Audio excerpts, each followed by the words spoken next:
What's up, everybody? Welcome to Honesty Hour. Honesty Hour. Okay. Malika thought it would be a great idea to come out today. Oh, you put it all on me? You don't think it's a good idea? We can stop now. You didn't let me finish that sentence. Okay, go ahead. To come out today with the pillow. Thank you, Internet. So. You took the love of my life and multiplied it. Okay. I'm so fortunate. Sometimes when he gets at home and he gets tired, he puts his head down and I can see two eyes right next to each other. It's amazing. This is going to be pretty interesting tonight, guys. So I have with me here on the couch tonight Malika, who most of you know. She's one of our hosts, and she's also my girlfriend, and this is our 1-year anniversary. It's our 1-year anniversary of meeting. We should tell the story. Why don't you tell the story? No, you tell the story. What? I know what's the story's in my head. I want to hear your story. My story is... We'll both tell the story. Oh, okay. Okay. You start. My story is that... oh, by the way, guys, welcome to Honesty Hour here on Hyper RPG. Everyone watching is probably already... Oh, sorry, new viewer here. Is Zach in a relationship with Malika or the pillow? Not judging. Hello, makeshift surgeon. Welcome, new viewer. This is Honesty Hour. This is a show where I dive into deep topics, either as myself or with my guest. And we also talk about the channel and things that you can expect coming up on the channel, things that have been going so far, getting updates on how the channel is doing. It's a way for us to connect with you guys and for the chat room to connect together. We'll share stories. You guys can share stories with us. Yes, please share your stories too. Like I see Lizzie the Bold is in the chat, who is married to AJ. Why don't you share in the chat room, Lizzie, how you guys got together? We'll talk about geek romance tonight on the show. And I know I mentioned on Twitter and Facebook that we would talk about all sorts of topics tonight. One of which geek romance and what it's like to have two workaholics trying to make a relationship work. Well, actually, on Facebook, you gave me a whole list of talking points, and now I feel obliged to talk about those. We're going to talk about all those things. Like, I'm an immigrant. Yep. I prefer alien. You prefer alien?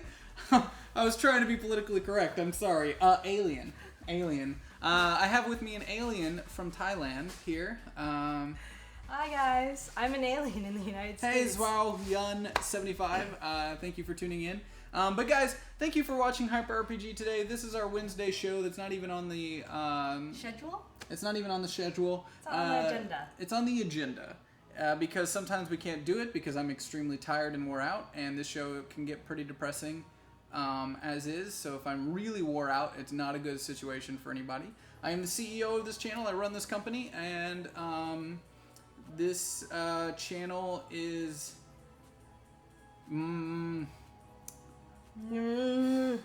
it means a lot to me, and I put a lot of work and time and effort and thought, 16 to 18 hours almost, on the clock, usually 12 to 14 hours. Well, actually almost always 14. I don't think it's ever 12. Yep. Usually 14 to 15. We usually get here at 9, go home at midnight or 1. Yeah, a lot of hours, and then go home and research and read and get ready for the next thing. And fall asleep reading material. For your show the next day, like last night. Yeah. Hey, thanks for the resub, guys. Oh, thank you for the resub, belly button. So this channel means everything to me, and Malika means everything to me. So it's an interesting thing to bring the two together tonight for Honesty Hour.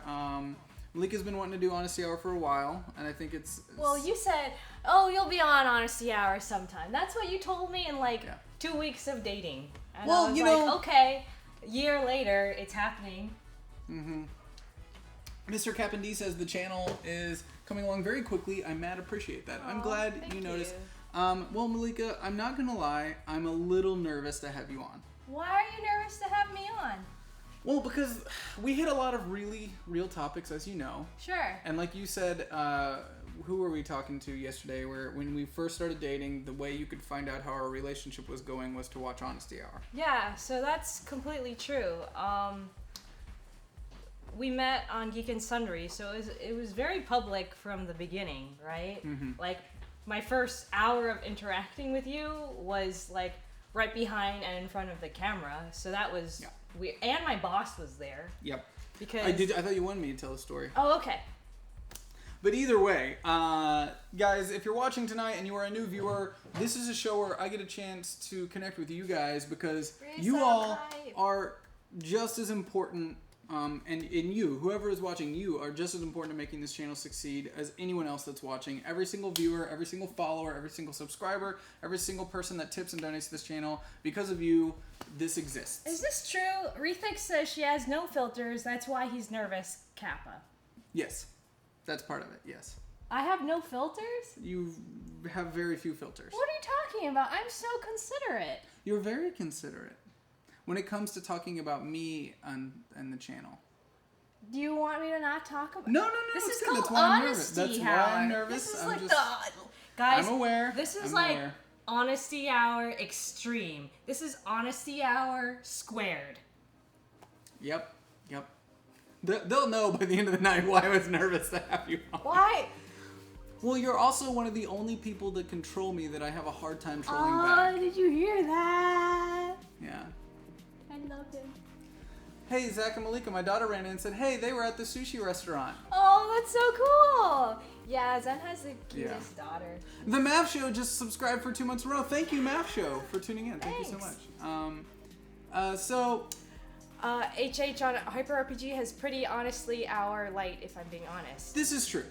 And for a good reason, maybe. Well, yes, no? Yes and no. And to be completely honest with you guys, I'm still trying to get through my whole pitch of like, guys, if you're new to the channel, every follower, Gorstack, thank you for resubscribing. Every single follower, every single resubscriber, everything, we exist because of you guys. This has been one of the most difficult things I've ever done in my life. When I did Geek and Sundry, I thought that was the most difficult thing I'd ever done in my life. It nearly killed me. Mm-hmm. And then I decided, let's do this. And this has now been the most difficult thing I've ever done in my life. And I feel partially responsible. Yes, yeah, we'll get to that story too. Yeah, that's another story. That's a whole nother story. Not everybody's heard that story. What's up, Math Show? Thank you for tuning in. Yeah, guys, if you Math Show is another streamer who does really amazing stuff. We host her from time to time. You guys should check her out. Yeah. So this means the world to me. We've put a lot of work into it. We have an amazing crew here that have all put their blood, sweat, and tears into it as well. And like they're all still here, and they don't have to be. Well, don't tell them that. Like, don't tell them that. But they don't have to be, and they put their time and their effort into it. And as Joe walks into the room. Yeah, as Joe walks into the room to keep working and set up VR tired. for tomorrow. Yeah. We're all exhausted. We're all working so hard to make this channel work. And that comes with it, like, a lot of pressure, a lot of hurt feelings, you know, like, and that sense of, like, we need to be growing faster. We're doing everything we can. Like, we're meeting every single week about new social strategies, about new marketing strategies, about new things we can do on the channel to try to increase energy, to try to get viewer interaction up. I mean, the number one thing is we have a really solid fan base. You guys, you're amazing. You're so dedicated. You give us so much good feedback. You're in the Discord talking to us. You're on Twitter talking to us. You're in the chat room right now talking to us. It's amazing. All of that stuff is so awesome, but we're having, honestly, a really hard time finding new viewers and getting the word out there about us existing, because we are a grassroots operation. Yeah. And I think part of it too is because we appear as a business. Mm-hmm. It's hard for us to get that support from other streamers as well, because we look established. We appear. So it can go both ways. Like, we work really hard for quality and to make things really polished, but in some ways that makes it harder for other streamers to support us. So Gorsag, I went on Reddit today, and it's really hard to use Reddit because any link out, any reference to anything is considered like self-promotion. But I went on the Twitch Reddit today, and I was like, I'm a host at a variety channel. I'm not going to say, because I don't know if that's, you know, what do you call it, against terms of service. However, we just want to send some love to very unique and awesome people on Twitch.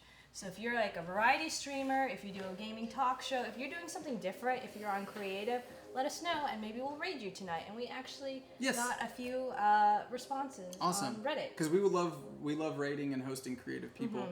But even you can't even put the word raid in your post or your title. So I said, would you like us to send our community there? Nice. And I'm sure some mod will probably take me down in a few hours. I have no idea. It's really tough. I want to second what Belly Button is saying. I feel like I'm seeing so many humans here that I haven't seen in a while. I love you all. I miss Team Human. Like, I'm not going to lie. I miss Team Human. I feel like... And we'll get into that later. Because it's going to be a long night tonight. We have a lot to talk about. But we will get into that later. I miss Team Human a lot. And I miss all the things we do with Team Human. I don't feel like I see them around much anymore. Yeah. And Selego Cart says, how much money does it cost the whole project per month? Around $40,000. Yep. That's the burn rate. That's the burn rate. And that's a lot. It's a lot. We have a studio that we pay for that costs a lot. We're paying, this is our own studio that we're paying for. We're paying, for things like fiber internet add up. The equipment adds up. Now some of that rate will get smaller as time goes on because the equipment that we paid for. AW Nation, thank you for following. Thank you for that follow. And the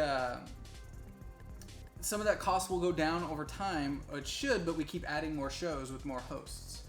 Yeah. So, but the thing is, we also pay our employees salary with benefits, and those benefits like health insurance and stuff like that end up costing the company a lot of money. We pay all the hosts for their time here, and we keep adding new shows to try to make the channel better.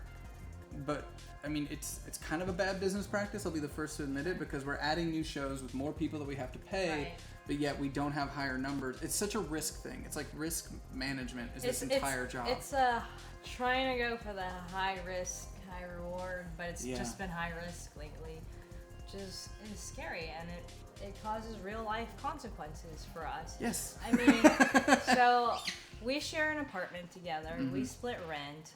We just did this thing where I pay some of the utilities and you pay some of the other ones. Yeah. And it has affected my career decision making. I'm not gonna lie. I'm worried because on one hand I want to do everything I can, and sometimes I wish I could work here full time so I could be around Zach. Otherwise, I'm not, because he's so absorbed into his work. But then I'm also scared because financially it's unstable, and I want to be in this position where I could be like, Zach, it's okay. You don't have to kill yourself. I make enough money at my job, or this month I can take care of rent. But I'm not at that space either, and I'm unfortunately having to look at my whole future and career and make decisions based off of money. It's part of being an adult. Yeah, it's I'm not crying about it or anything, but I would be lying if I don't think about that all the time. So Mav show Twitch is definitely risky. Totally feel this, and Mav in the chat can definitely speak to some of this. There's advantages and disadvantages to doing it like a big studio like this. It's much higher cost for us to do something like this, but if it pays off, there's a higher reward kind of thing, a higher return. Well, and also the community is priceless. You can't put a price tag on it. I think our community. Oh, the community is insane. So even you moving on from Geek and Sundry, that was the only thing that was oh, what is it gonna do with that was the first and only thing in your mind.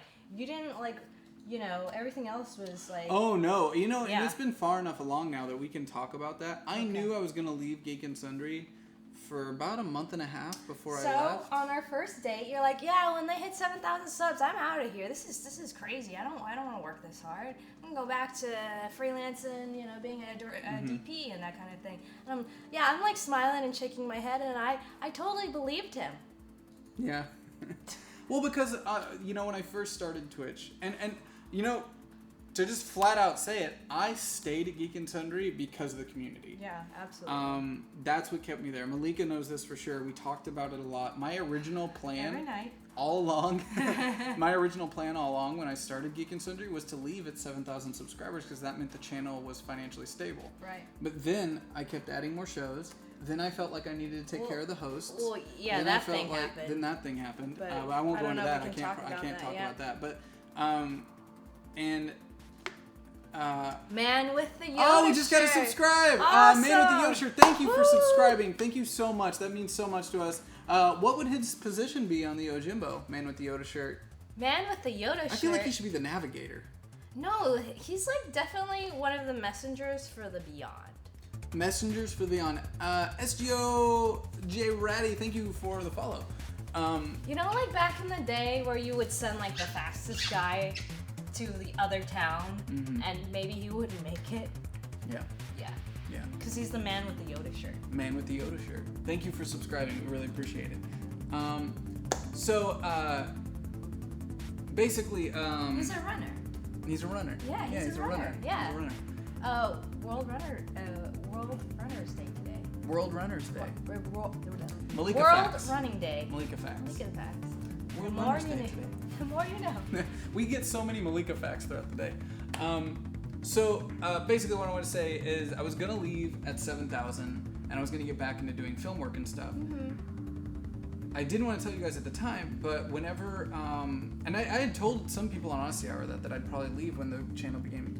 Yeah. But then we started getting letters at the house. Then we started getting like private messages and stuff. And the community, the pillow almost made me walk out immediately. The community kept me there because I wanted to see how far we could take that community. That's what I meant by that Megaloblaze mod. Oh, it's alright. And the, what's up, Akanomo?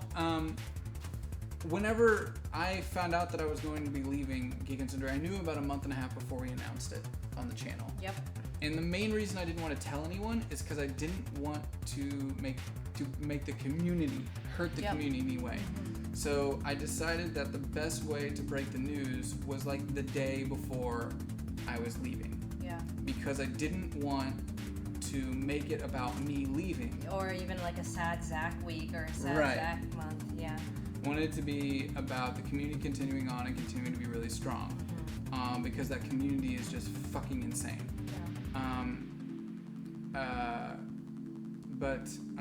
Oh, look, Gorsag. Ironically, shortly after Zach left GNS, I stopped watching Critical Role, and I didn't think I would see him again. But then I found him here with Battletech DFA. Oh, that's cool. I know. And Rethix, I did see your comment earlier about not liking the new overlay. There's another story there for Elaki. Yeah, or Elaki. We'll get to that one eventually. We're getting to that. Rethix, I did see your comment earlier about the new overlay and not liking it. That's fine. I understand not everyone's going. We'll never be able to please everyone. We had a lot of people complain about the old one. And Emily and I were talking about it earlier today. Some people aren't going to like it. Some people, the white's going to be hard on their eyes. But the psychology of what the white does to the image at hand, we were talking about repainting this entire set.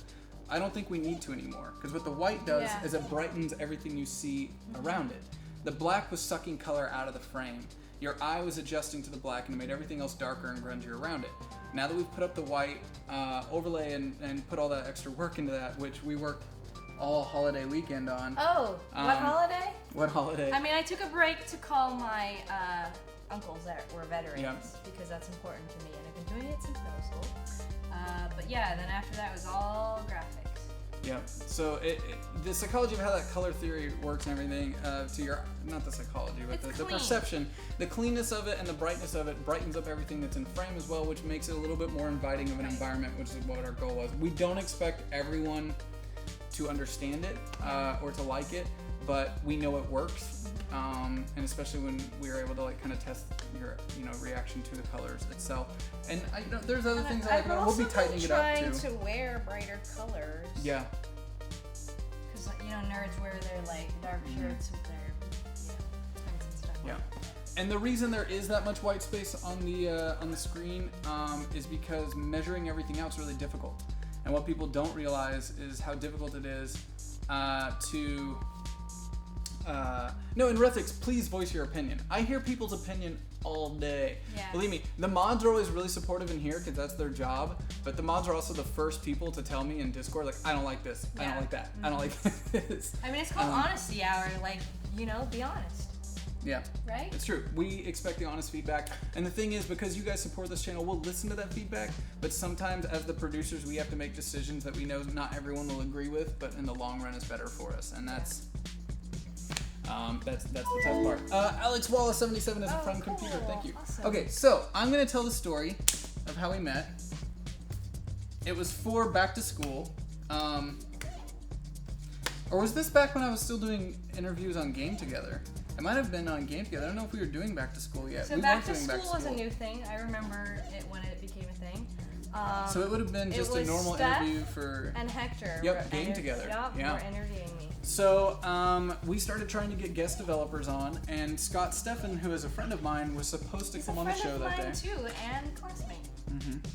And his flight wasn't going to make it in time. Right, he had to cancel at the last minute, so he called around to a bunch of people to ask who could make it instead, because he didn't want to leave me hanging. He actually posted a status on Facebook.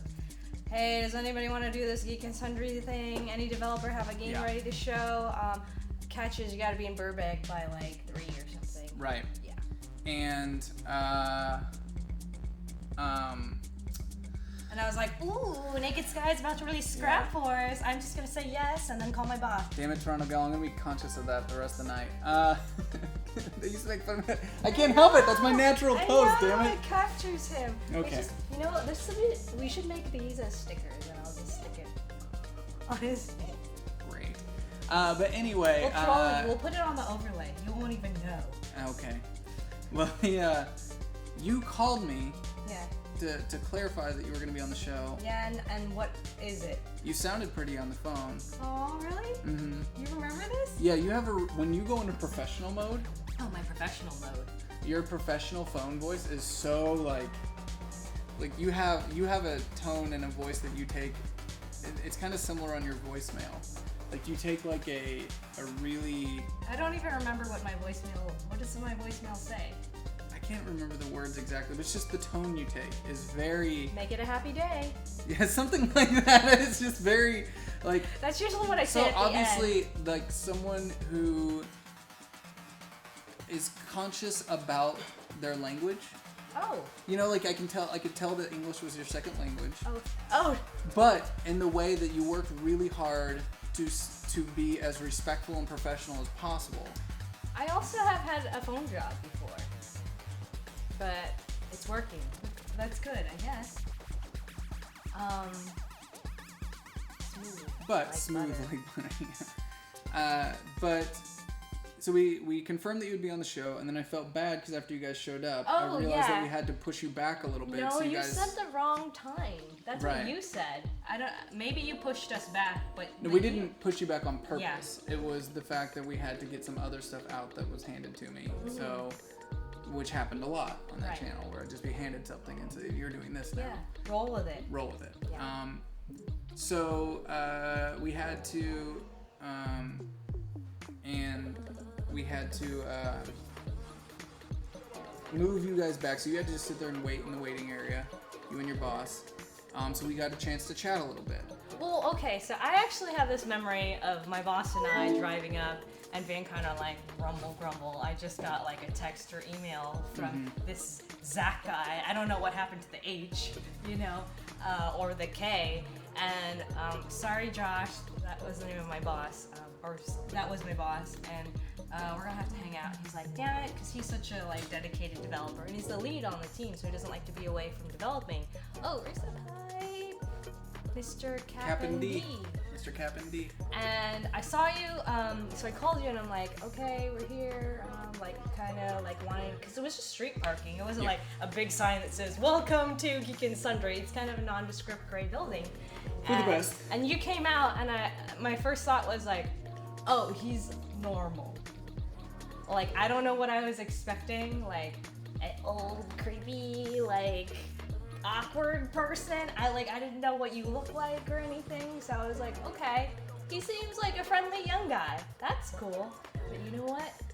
So, I don't know if I told you this. Before I left my studio to come in to Geek and Sundry to show off the game, I was looking around for my lip gloss, put on my lip gloss, and I turned to one of my friends, Justin, and I was like, Justin, I don't know, maybe one of those guys there is single. That's what I said to him.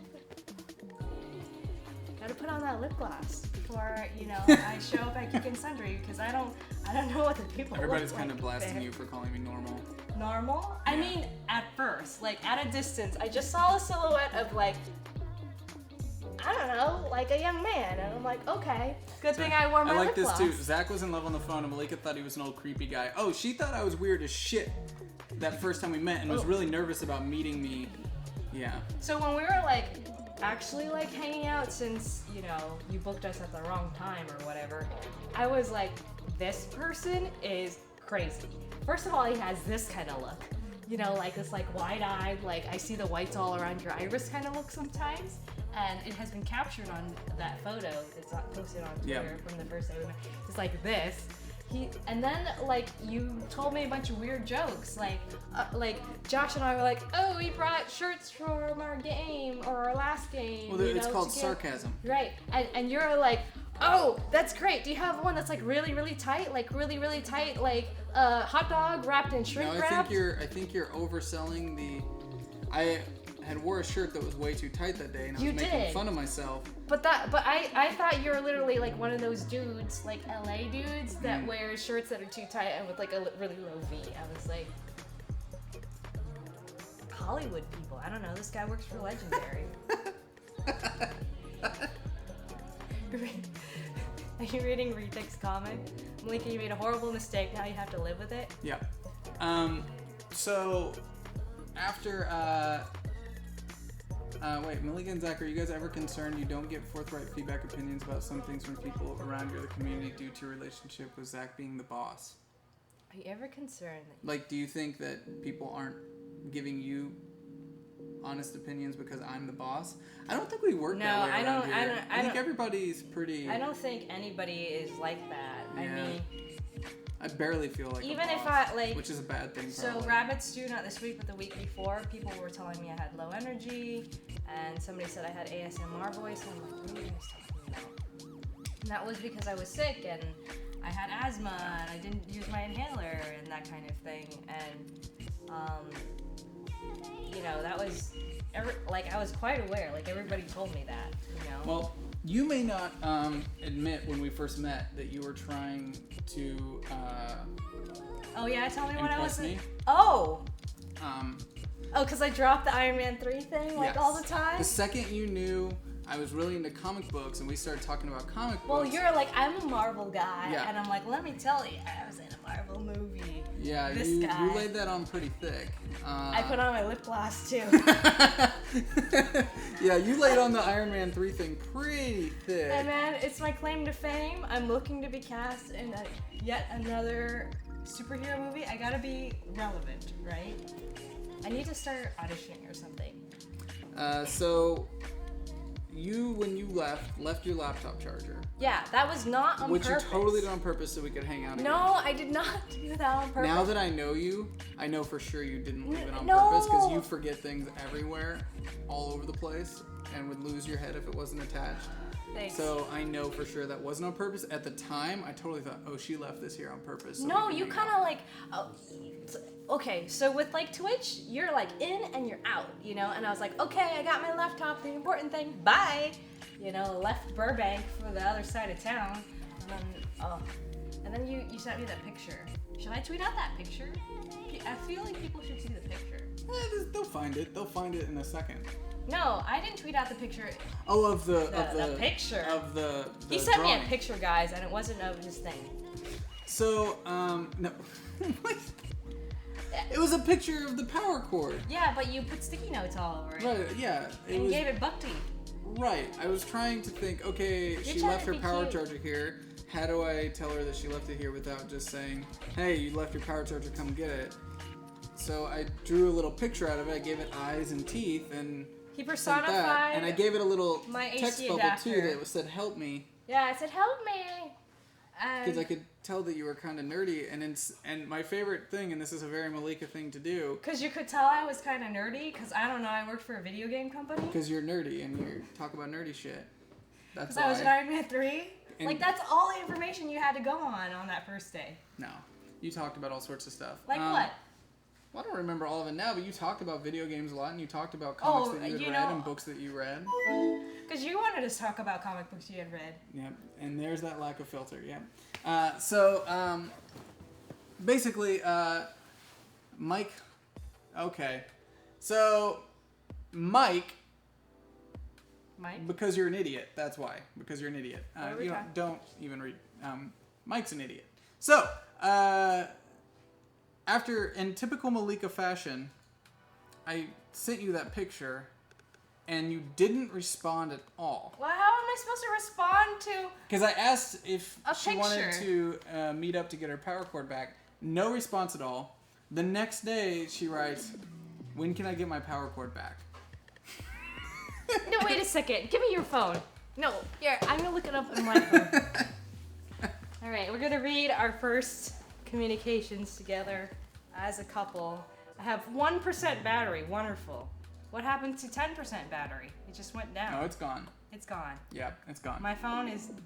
No. I have to scroll to the top of our messages. We don't text too much. It's easy. Boom. Hey, it's Zach. I hope this is not out of the line anyway, but I think you are fucking awesome, and I would love to cook you dinner sometime and nerd out.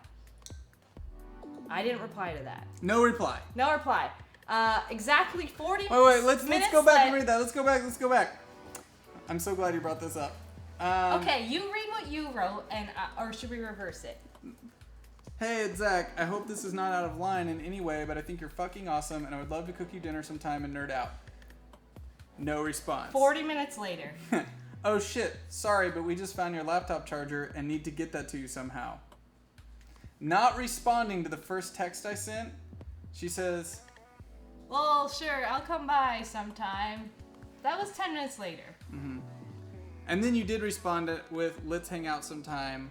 Let's hang out sometime. Smiley face. And then I said, for reals, with an exclamation mark. I was doing the LA thing. You know, you gotta be coy. Do you live in LA? Burbank is a bit far for me. I said Echo Park, and then I sent a picture. Here you go, Mark. I don't know if the chat room can see this. This is the picture. They'll see it.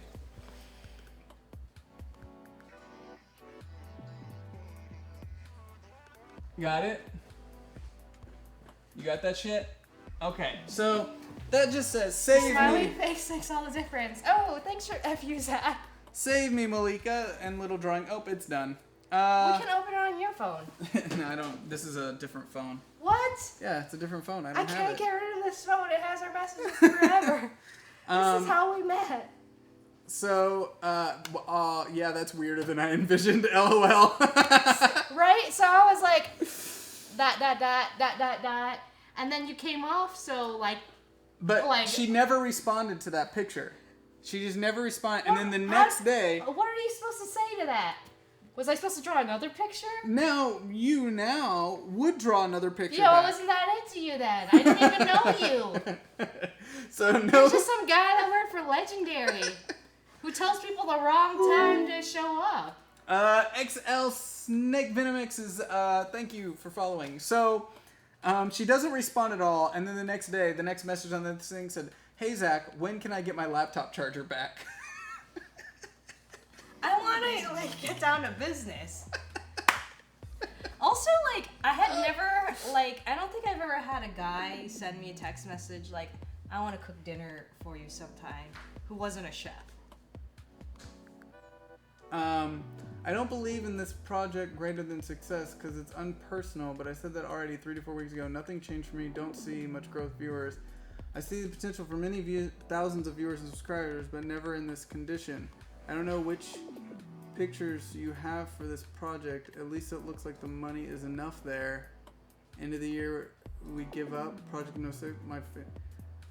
Say Lego cart. I don't fully understand what you're trying to say. I feel the order of combo makes it awkward. Yeah, it's hard to understand. Maybe send it as a message so we can understand. Yeah, we definitely want to hear your feedback. I feel like we have the end of a conversation here. Something. At least it looks like the money is enough there. Yeah. Confused from the comment. Yeah. Wrong window? Oh, maybe he's watching on a stream. Yeah, I don't know. No idea. Confused though. Maybe send us a message and we'll try to understand. Van releases the order of combo makes it awkward. Telling you want to hang out, then telling them about the charger seems like you're fishing for a reply. Glad it worked though. It does seem that way, but we did when we cleaned that night just find the charger. So yeah. But anyway, we went. Is that charger the reason? I tried to say make your stream more personal. Saw Lego cart. We do. That's why we're here right now. And somebody asked earlier, Rethix asked something earlier, now that I'm the person in charge, right? What's the number one thing that we do differently, kind of like that I can and we do differently. Number one thing was the way we pay people. That was the number one thing I wanted to be different, is having our employees be on salary and then having the hosts be on a incentivized plan where if we do better, the hosts get paid more because they get 5% share. Yeah. So that was really, really important to me. That was the number one thing, and the number two thing was interaction with the chat room. Yeah.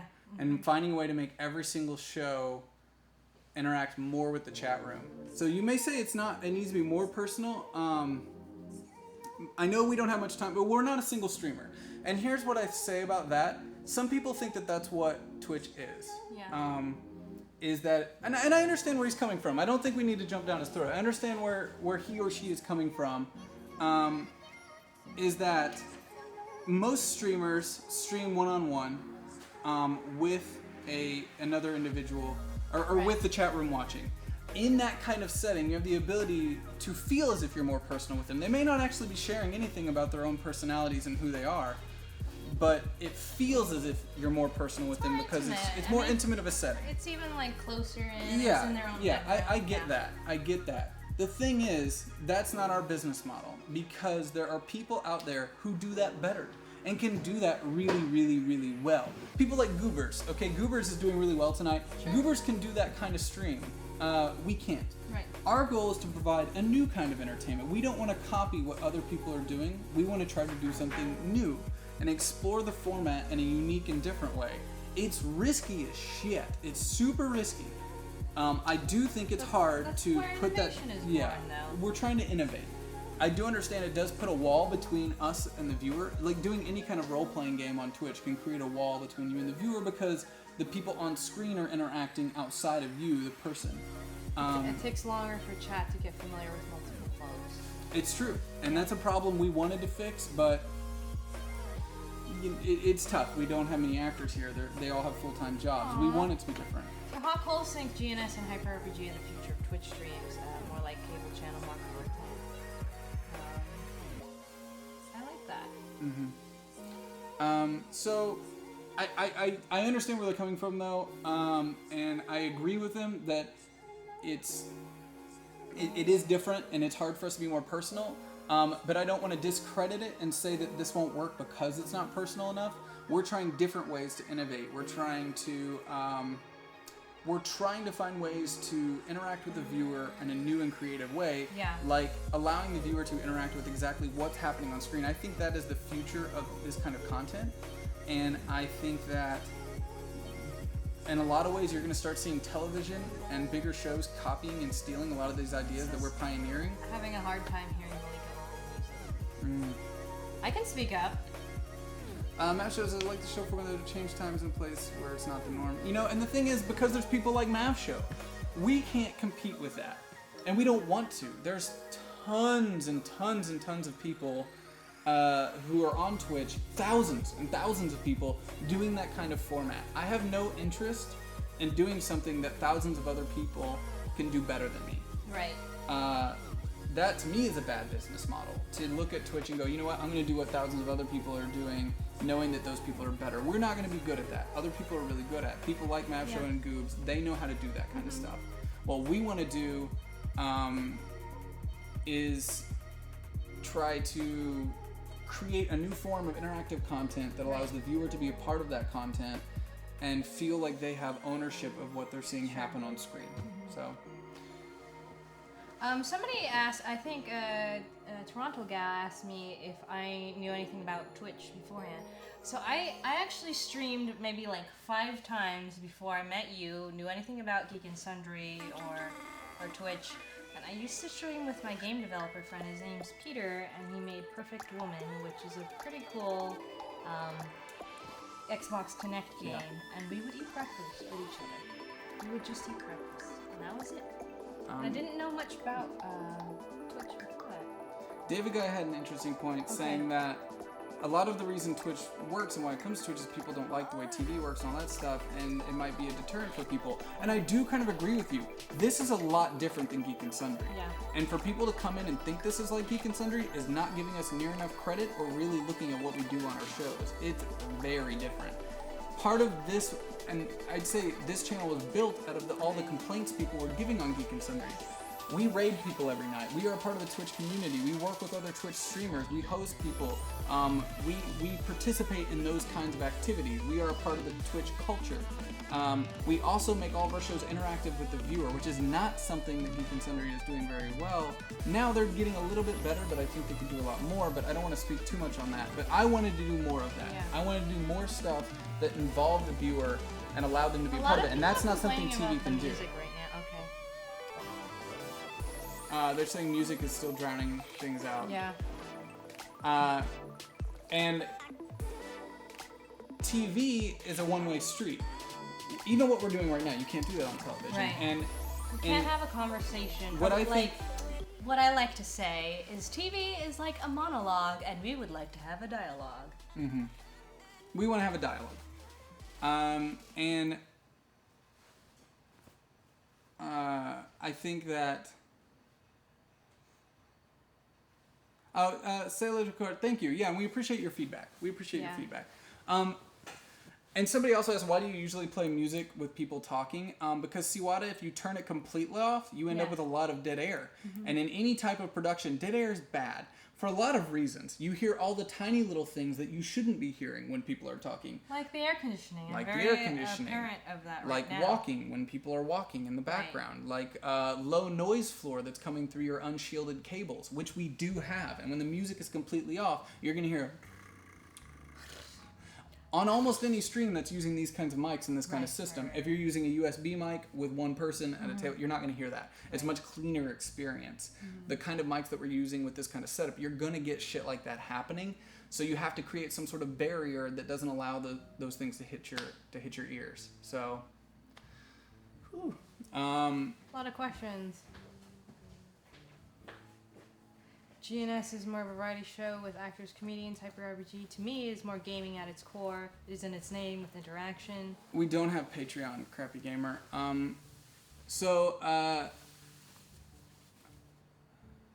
It's a silly thing, but the background of the Rabbit Stew interview room is something of a turnoff. It shouldn't matter, and it's not a big deal. It's just not visually attractive to me.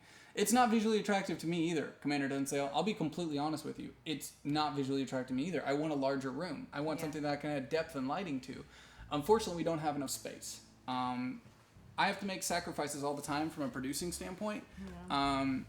And it's frustrating because I know what looks good and I know how to light things really well and I know how to shoot things really well. And when you get faced with a position or where you're in a situation where you're like, okay, I have to accept this because we have no other option. Yeah. If we could put it in here, that would be great. But part of the reason we have that show in the other room is so Joe can be up here with the other crew setting things up for the next couple shows, which are much bigger and take a lot more setup. Right. There's a flow to our schedule. Yeah, Mrs. Cashew, that's exactly what we're talking about. Yeah, the busy room. Captain Sushi123, thank you for following. It's the actual decoration that's been up. I don't mind the decoration. That's probably just personal taste then, because it's a bunch of comic book art that I really like. I just put up my painting there yesterday. You put up your painting.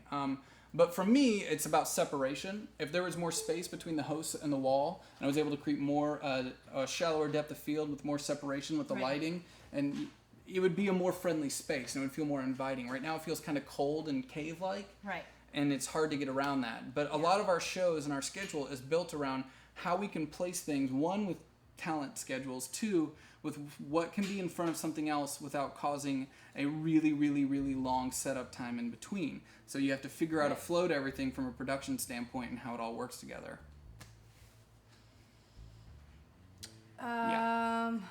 Some people like it. That's what the Jubilee picture is.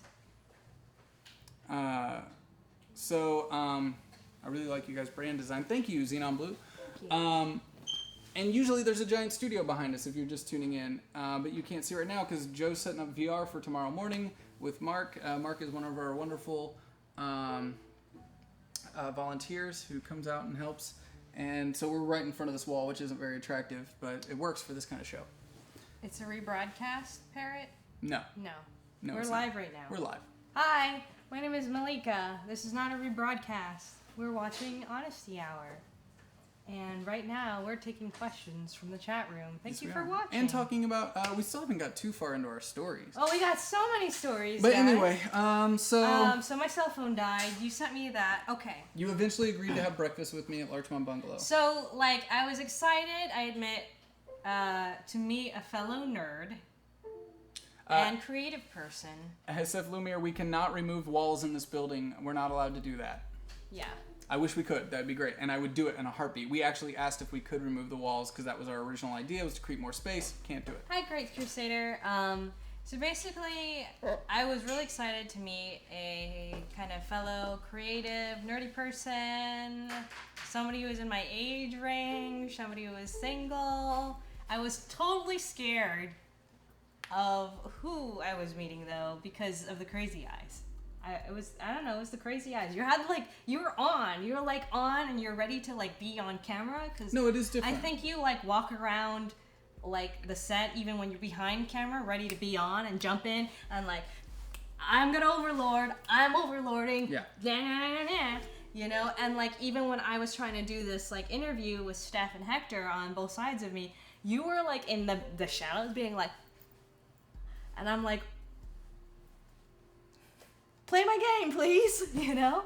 And when I met you that morning at Larchmont Bungalow, what was that? Was that the next day? No, it was not the next day. No, it was a couple days later. It was a couple days later. Guys, I was really torn between meeting this guy because on one hand, my laptop could never be charged again.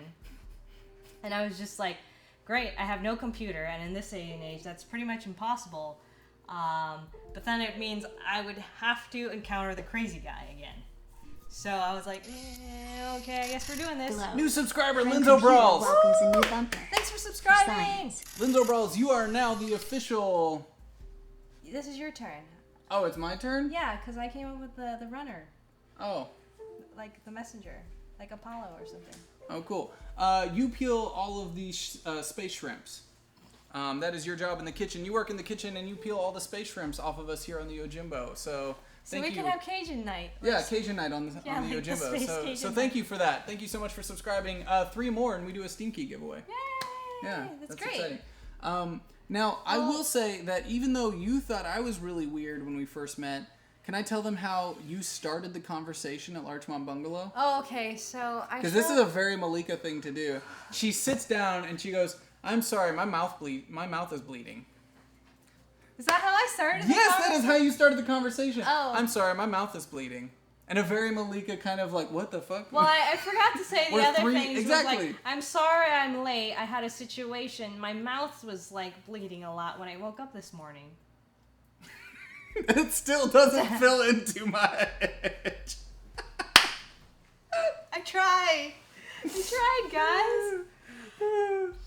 And Zargras says, and I thought worked, I was okay. random. Zargras, we were actually teasing Malika yesterday and saying you and Malika are very similar in the way you have conversations. Maybe it's because we're both Southeast Asian. That's how their brain works, yo. It's just how their brain works, yo. It's because we are so good at reading context clues. You just have to spew out a few words. You think you're good at context clues? I'd say it's the exact opposite.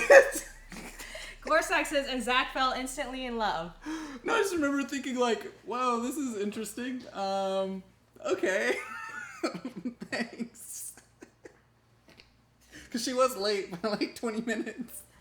I don't know. I was just I was having sinus issues in LA. My nose was bleeding. I'd wake up with sinus blood. It was kind of a gross problem. TMI, I guess. You're great. I'm gonna kiss some of that mouth. But it was a good breakfast. It was a good breakfast because he turned off. I don't know if he was exhausted. And then there was one red flag where you're oh, it doesn't matter. I only sleep 4 hours every night anyways. And I'm oh, what? That's a red flag, yeah. Yeah, that is a red flag. And it's cool, are you on meth or something? Because you're super hyped otherwise. But he was normal. And he was yeah, I got my MFA in painting. And I was cool. Somebody who went to art school like me. Somebody romantic enough to get into 6 figures of debt for an MFA. Romanticism, guys. That's what it is. Romanticism. He was a romantic. Right? You obviously think with your heart first, not your head. Yeah. Just like I did.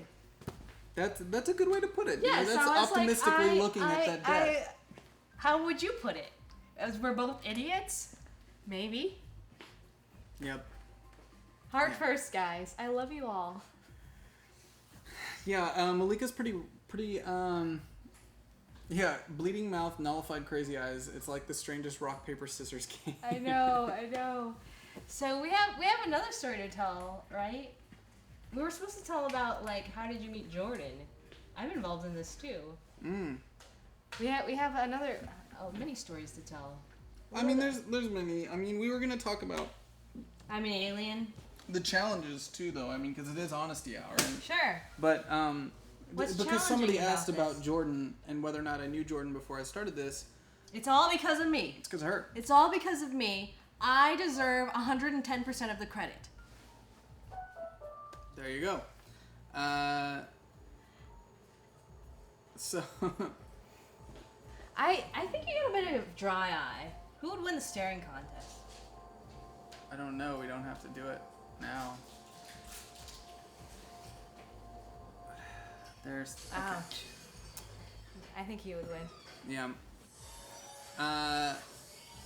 So, with the... Froxy Mexican, thanks for jumping in and participating in the chat.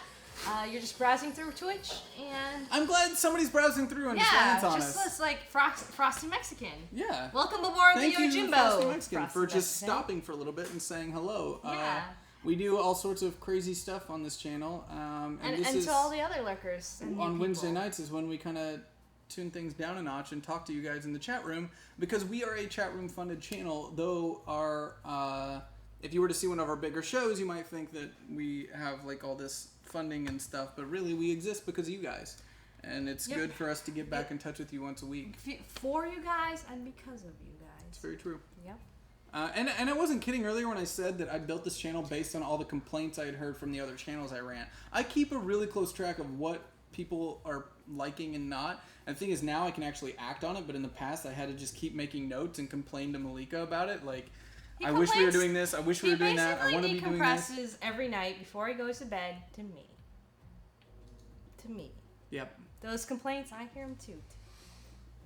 Pretty much ever since... Yep, I would say, like, ever since I met you, you've been decompressing through, right? That first breakfast date we had together, because we're both crazy busy and we didn't have time to have a dinner date like a normal couple. We were like, breakfast it is. Let's go in and swap some laptop AC adapters in the morning, because that's the only time we had. And you were telling me about how your job was crazy. You only got 4 hours of sleep a night, and that you were going to leave soon. That was like from day one. That was what our relationship was like. It's good stuff too. But, well, yeah, it was. Yeah. Because it's very tough work. When did you guys make it official that you were dating exclusively? That's a good question, because she was really worried at first about saying publicly that we were dating. Yeah, so I was like... You should tell them why, because that has a lot to do with being a woman in the industry, yeah. So one thing that I really liked about Zach was from his first text message, he was really clear. And in this day and age, especially in Los Angeles and big cities and things like Tinder, everybody's just hanging out. And I was like, finally, a guy who wants to have a dinner date with me in a romantic way. And he was very clear, I don't fuck around. And that was super attractive and super admirable. And for all you folks out there, you should try it if you're dating. It's tough. It doesn't work very well. But you find the right person by doing so. So like it doesn't work very well because other people just want to hang out too. So or they're just like, whoa, dude. Yeah. And it's like, no, don't waste my time. I have very little time. I have very, very little time. And when people want to play games, I'm like, fuck out. So we understand each other on that level, which is a good thing in our relationship. Anyways, what were we saying? Right. So I think maybe a week or two dating, I had to have this conversation with Zach because I was really nervous about me trying to build my reputation as a game developer, build my career. I mean, I had a Twitter profile and all that kind of thing. I was trying to, just build my own community and myself as a creator, and then dating somebody who kind of not reports on games, but is a source of news on what's happening, because that's basically how Gamergate started, right? Yeah. Zoe Quinn dated somebody who wrote about games, and he wrote one sentence that was favorable about her game, and she's been getting death threats ever since. So I was really careful about navigating that because, she just kind of dated that guy casually. This is 1 week in. I don't want that to ruin the rest of my game design career because, I sacrificed so much to kind of get to where I am. I'm continuing to, I appreciate it too. So, and that was a really valid concern, but I remember telling you, I didn't agree with it because I thought that it kind of, for one, I kept trying to reassure you, I don't report on you date and who you are and your gender and the way the world is right now. Thank you, Frosty Mexican, for following. Much appreciated. Thank you. Thank you for following. I appreciate it too. So, and that was a really valid concern, but I remember telling you, I didn't agree with it because I thought that it kind of, for one, I kept trying to reassure you, I don't report on games. I'm pure entertainment. That was a good point, but nobody's gonna take me seriously.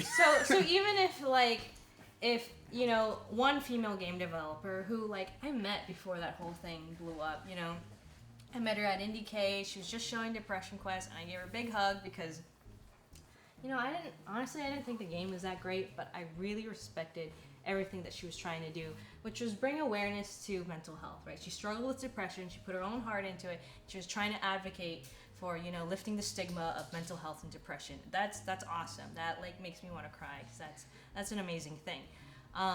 So, I had that connection with her, and to hear her that she just, her personal life just kind of rubbed up against her professional life like this, and everything went to shit.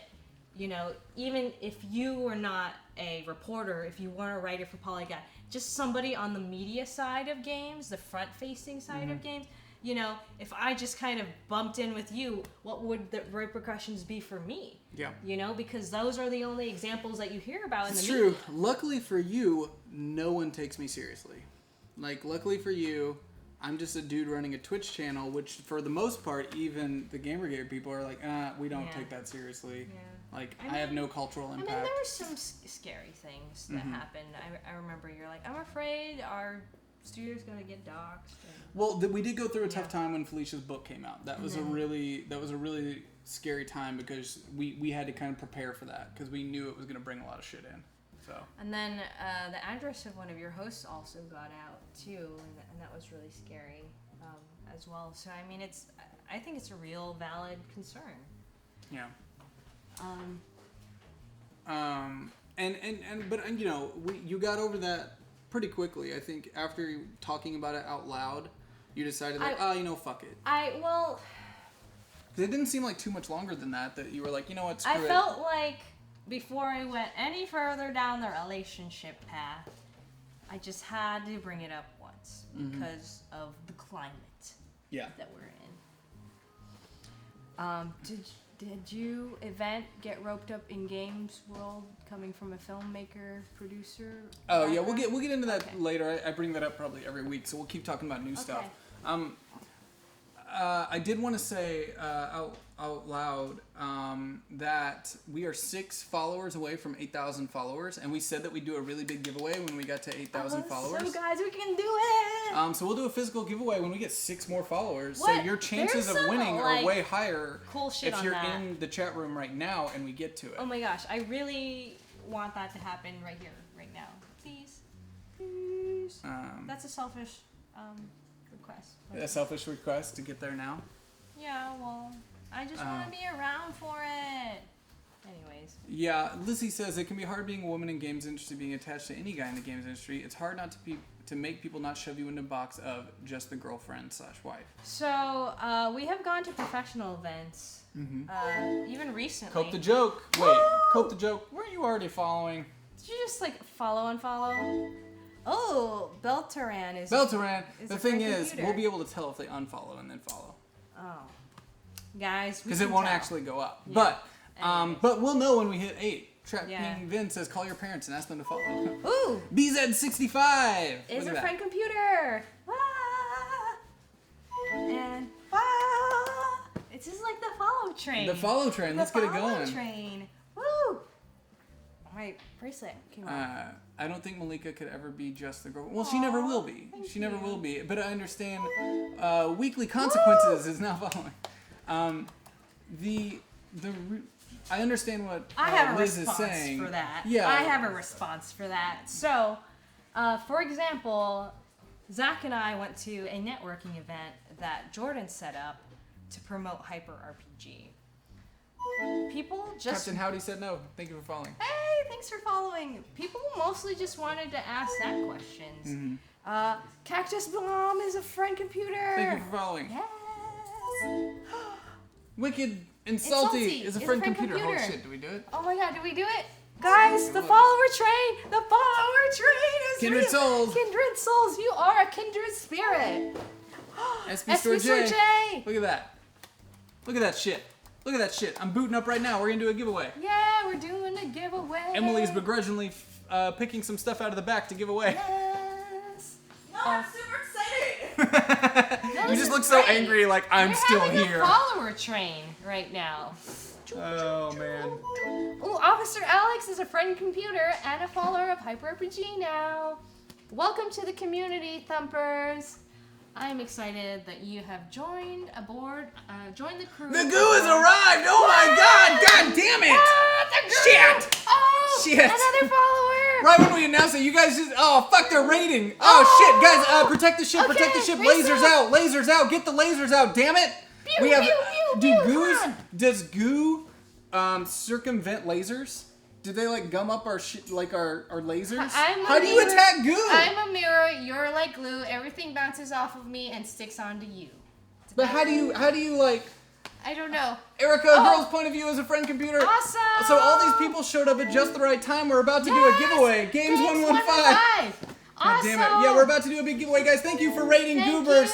Guys, Goobers will be here tomorrow on Too Many Guilds. Goobers just got a subscriber button, which is really exciting. We're really proud of Goobers. Oh. Mizo Shirayuki is a friend computer. Thank you for following. Thank you for following. Critical Gaming is Thank you for following Critical Gaming. Thank you for following. This is Honesty Hour. It's a show where we slapstick logic. Thank you for following. Thank you for following. So we're about to do our 8,000 follower giveaway. Punchy Adrian is a friend computer. Thank you for following. Thank you. Thank you for following. Brother John is a friend computer. Oh my gosh, it just keeps happening. Thank you for following. Okay, guys, we're gonna be doing a giveaway. Sonafa is a friend computer. Thanks for following. Okay, how about you keep dancing and just saying their name? Okay. Errol Garfield 29 is a friend computer. We're gonna do a Shadowrun GM screen giveaway. Oh, wait. Little Wooly 618 is a friend computer. We have a Welcome to Goo t-shirt we're giving away. Where did we have this hidden? Zelda Forever 83 is following. All right, we're giving away one of Goober's t-shirts. Viking Last Peaks of Tekken Tux is a friend computer. Thanks for following. Welcome to the Yojimbo. Shadowrunner Toolkit. Josu Manga is a friend computer. Welcome to the Yojimbo. And a beginner's guide. We are on a spaceship. They're never going to stop fighting. This is a good battle. One. This is a good battle. Following. This is our 8,000 followers giveaway. Gamertag AU is a friend computer. Wow, are you from Australia? Welcome to the Yojimbo. MOCWA 76 is a friend computer. Thanks for following. It's really appreciated. Who is the Goo? The Goo is Goobers. Warning 71 is a friend computer. Goobers is a streamer who is one of our hosts here on the channel. Goobers! Resub! Goobers 515! Yes! Goobers, thank you for the resubscribe. Goobers 515 is one of the hosts here on this channel. He will be here on Mondays. See you tomorrow. And Thursdays. He'll be here tomorrow doing Too Many Guilds. Honesty Hour rocks. Just follow. Thanks. Walking Corpse 9. Welcome to the Yojimbo. All right, guys. Everybody be active in the chat if you want a chance to win. You don't have to say active. It's following. Just show us one of the emotes. Don't spam the emotes. But just show one of the emotes of one of the streamers that you are subscribed to. Welcome to the Yojimbo. Nice to have you aboard as a thumper. You gotta be active. Woo. We're up to 127 Yes. entries. Oh, Stixbox Boatman is a friend computer. Oh my goodness, it's just like won't stop. IT. Thank you, IT. Thanks for joining the Yojimbo. Nice tonal shift there. I'm trying to keep it interesting. You know the rule of contrast infinity? Slow burn is a friend computer. Thank you, Slow Burn. Thank you. Dr. Pepper 2 liter. Not 1 liter, 2 liters. 2 liter. Is a follower. Thank you for following. All right, guys, we're almost up to 200 entries. When we Batman get to Cones 200 is a friend entries, computer. 200 entries, we're gonna do the giveaway. Rygasar. 192, Awesome. 93, Thanks 94. for following. Thanks for following. 194 entries. 195 entries. Ack is a friend computer. Love your username. 200 entries. Clicking roll.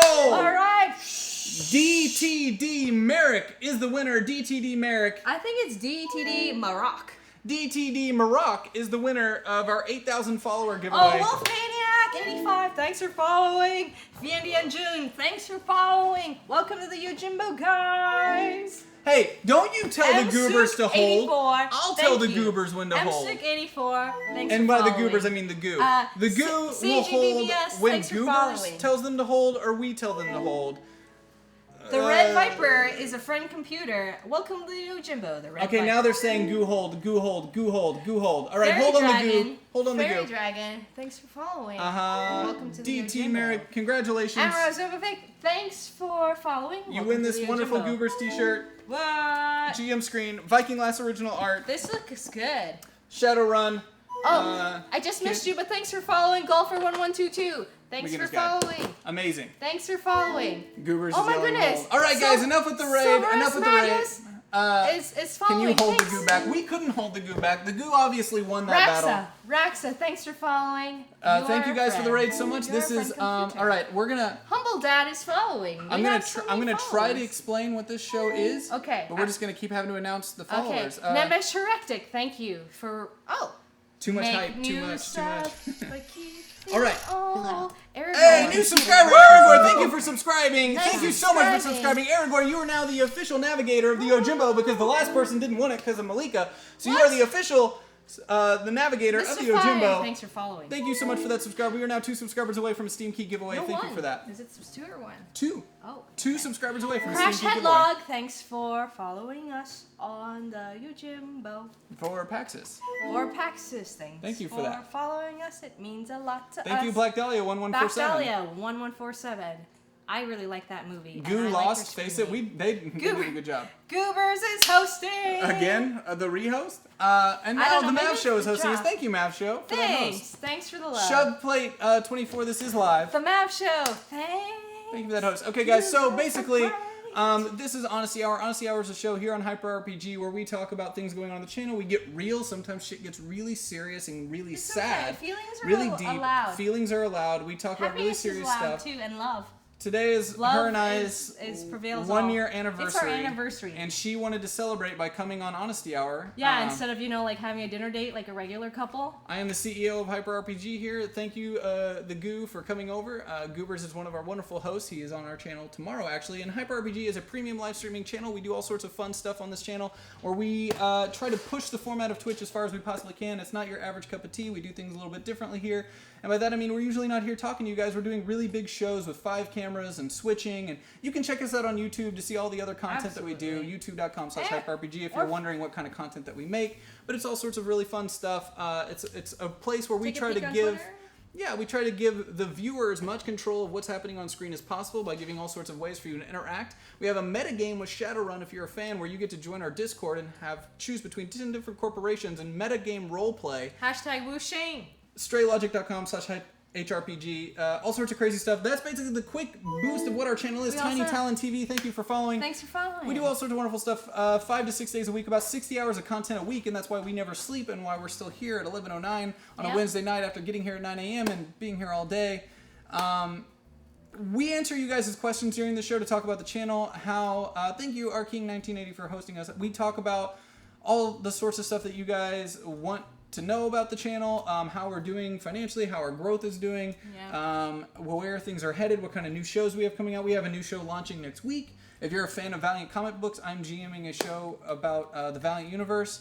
with 3 new actors on that show and 2 that you already have seen doing stuff on there. Goobers is going to be a DFA villain. We would love for Goobers to be a DFA villain. That would be awesome. Awesome. We actually have a really exciting DFA villain this week. It's DJ Blue. DJ Blue is going to come up and be our villain for DFA this week from Portland. That's really exciting. So yes, this is our 1-year anniversary. We've been talking about relationships. And love. We also have in a couple weeks a Paizo show starting called The Gauntlet. Yes. The Gauntlet which we tested at PaizoCon last weekend. The Gauntlet is basically American Gladiators mixed with Pathfinder, so it will be a very loud and rambunctious competition between rotating teams from the area that come in and try to get on our leaderboard to collect as many skulls as possible within a 2-hour time frame. Shonsky, thanks for following. Please tell me the Yojimbo has goo insurance. It survived Kirby. It barely survives. Uh-oh. We do have a cracked toilet seat. We do. We do have a cracked toilet seat. How did that happen? We have one toilet Probably on Kirby. the Yojimbo. Probably Kirby. He breaks everything. And the toilet seat's He's not allowed to touch our Vive, by the way. Yeah. We got a new Vive. Tomorrow morning, we have our VR painting show. And on that show, we are going to... somebody said, keep it cool, mods. Yeah, what's going on with the mods, guys? Keep it cool. Keep it cool. So tomorrow morning, we have a show where I do all sorts... I just had a panic attack. Zach must have mentioned the Gauntlet. Yep. We got to have that ready in a couple weeks. Pretty much. So the VR painting show is really interesting. You guys may have saw one of the paintings we did got tweeted out by Nerdist and posted by Nerdist on their website when we did the Flash. Tomorrow we're going to be doing one of the Overwatch characters. Nick Rosen. If you go to @hyper_RPG, you can actually vote on our Twitter which Overwatch character you want us to paint in VR tomorrow. We're going to be entering the Overwatch fan art contest. Yep. And I like to bring up the Vive again because that's an example of how our community came through for us, because we're running an awesome VR show with the Borrow Vibe. And because we didn't actually own our own and the Vibe had to get returned, you guys came together and you bought one for us, because that show wouldn't have continued unless you guys did that. So that was pretty awesome. And just an example of how you guys are out of this world. Space puns. Zach, if you could get any actor to be on one of your shows, who would you get? Like any actor at all? That's a tough one because I don't think a lot of actors would understand Twitch and how to do it. George Takei. George Takei. I don't know. I don't think he would get Twitch. I don't think he would be very... No, but he would roll with it. And people love him. People love him. I mean, it would be more fun for me to work with someone who would get really, really into it. Yeah. And I've worked with a lot. And a lot of them weren't that great. Really? Yeah, they weren't that fun to have on. I don't know. But he's so funny on the internet. Dwayne Johnson. Yes. Dwayne. Oh my God, yes. Holy shit, yes, that would be amazing. You know... Oh, never mind. You're right, Zanapar. You are completely correct. I don't care if he doesn't get it. It would be the greatest day of my life. Tommy Wiseau. Oh, no. Tommy Wiseau. Holy shit balls. If I could get him on my Twitch channel. I did not. We are here on Twitch. What is Twitch? I have a new movie coming out. What? Is there I have a new movie coming out. My name is Tommy Wiseau. I am 70 years old. I'm Tommy Wiseau. I am a vampire. Speaking of The Rock, though, you know who was in a show with The Rock? Just no, drop you that. are really... Just dropping that. No, you drop it. You... Iron Man 3, Ballers. You're bringing it up what right other, now. No, let's just get them all out. What else were you on? I was on Burn Notice. Burn Notice. You know, with that guy who was also in Evil Dead, Bruce Campbell. Okay, thank you. I was about to walk out of this relationship right there. Yeah, I was also on a show with Bruce Campbell. Did I tell you about it? Yeah, oh my God. Yeah. I got to work with him. That was cool. I got to work with him too. I also had lunch with him. Yeah. It was cool. We lead an interesting life. Who, me and you? Absolutely. Look at that. What the hell are we doing right now? We're spending our anniversary talking into a camera. Tommy Wiseau actually had a show with Machinima where he played video games. SpaceCat189, send it to me right now. Send it. Spacey Cot, send it. Toronto guy asking the good questions. Do you feel Malika has a strength balance that an area you're lacking in? Malika's same question, but vice versa. Yes. Yeah. Most definitely. Zach. From Zach, I learned confidence. I don't really believe in myself, and Zach, I feel like he always has. And when I went back to your home or I guess it's your parents' house, but the home you grew up in. Yeah. And you showed me your drawings from like when you were a little kid all the way like all through high school, like that angsty emo art that all art students do and should be ashamed of. You kind of weren't ashamed of it, and as an artist I could kind of tell because the mark making was Vorak 1024. Thank you, Vorak, so much for your contribution. Thank you, Vorak. Vorak's been a long time. Just gotta say thank you for everything you do. F you, Zach #said or #Krupp. Vorak, please, I hope you're doing well. I don't get a chance to talk to you too much. Starlit Night, thank you for following. Vorak, you should hit me up in a private message. Later, Mark, thank you for helping today. Yeah, let's catch up. Vorak, hit me up on Twitter. I'd love to know how you're doing and how you're recovering after last year and all that great stuff. Yeah, that would be really good.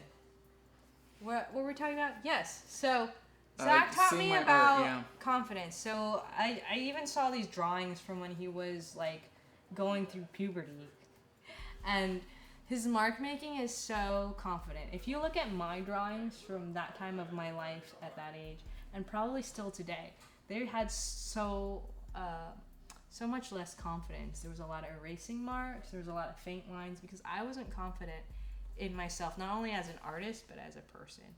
And you know, Zach is a human being. He makes mistakes, but his heart is always in the right place, and I think he should be proud of that. And that inspired me to be proud of myself. Like, I make mistakes, I'm still learning, but you know, if your heart is in the right place, you should, you know, hold your head high and like be confident. I'm sorry, I'm gonna cry, but that's like, I think the biggest thing I learned from Zach. What I learned from Malika that she helps me around me out is optimism. I don't consider myself a pessimist. I'm a hardcore realist, which can be pretty sad and pessimistic. It's like it's can be cynical and skeptical, right? Yes, very skeptical. It's weird to be really confident of your own abilities, but also be very overly like cautious of what's achievable. And you guys have been able to tell this, I'm sure. I'm happier when Malika's around. And she brings out a lot of optimism in me, mainly through reassurance and support, which I think is important in any relationship and any partner, is support. I'm always having a tough time. And I've been through a lot of bad relationships where people have had a hard time dealing with my tough time. Right. Because of my disease, because of how I work myself. So basically I'm a ticking time bomb. And she knows that, in the sense of my condition. I don't view it that way. I mean, even the language you use, you just called it a disease, and I call it a condition. It is a condition. You know, it's a condition. Disease sounds like, I don't know, something went into your body and it's taking it over, and it's, I don't know. I mean, disease, that's another thing, though. Right. So it's a condition, but I try to avoid it, which then always makes it come back double, and she puts up with it, and she doesn't have to.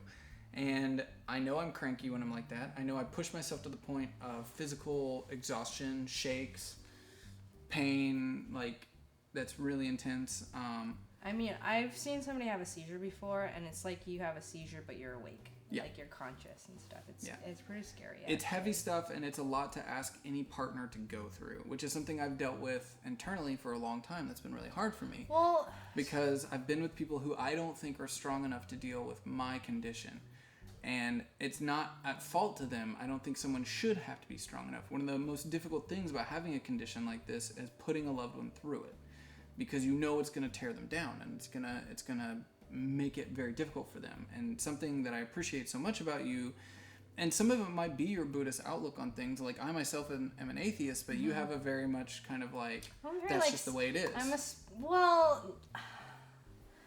a very spiritual person, and I've learned a lot of things from Buddhism. You know, some people consider it a philosophy instead of a religion.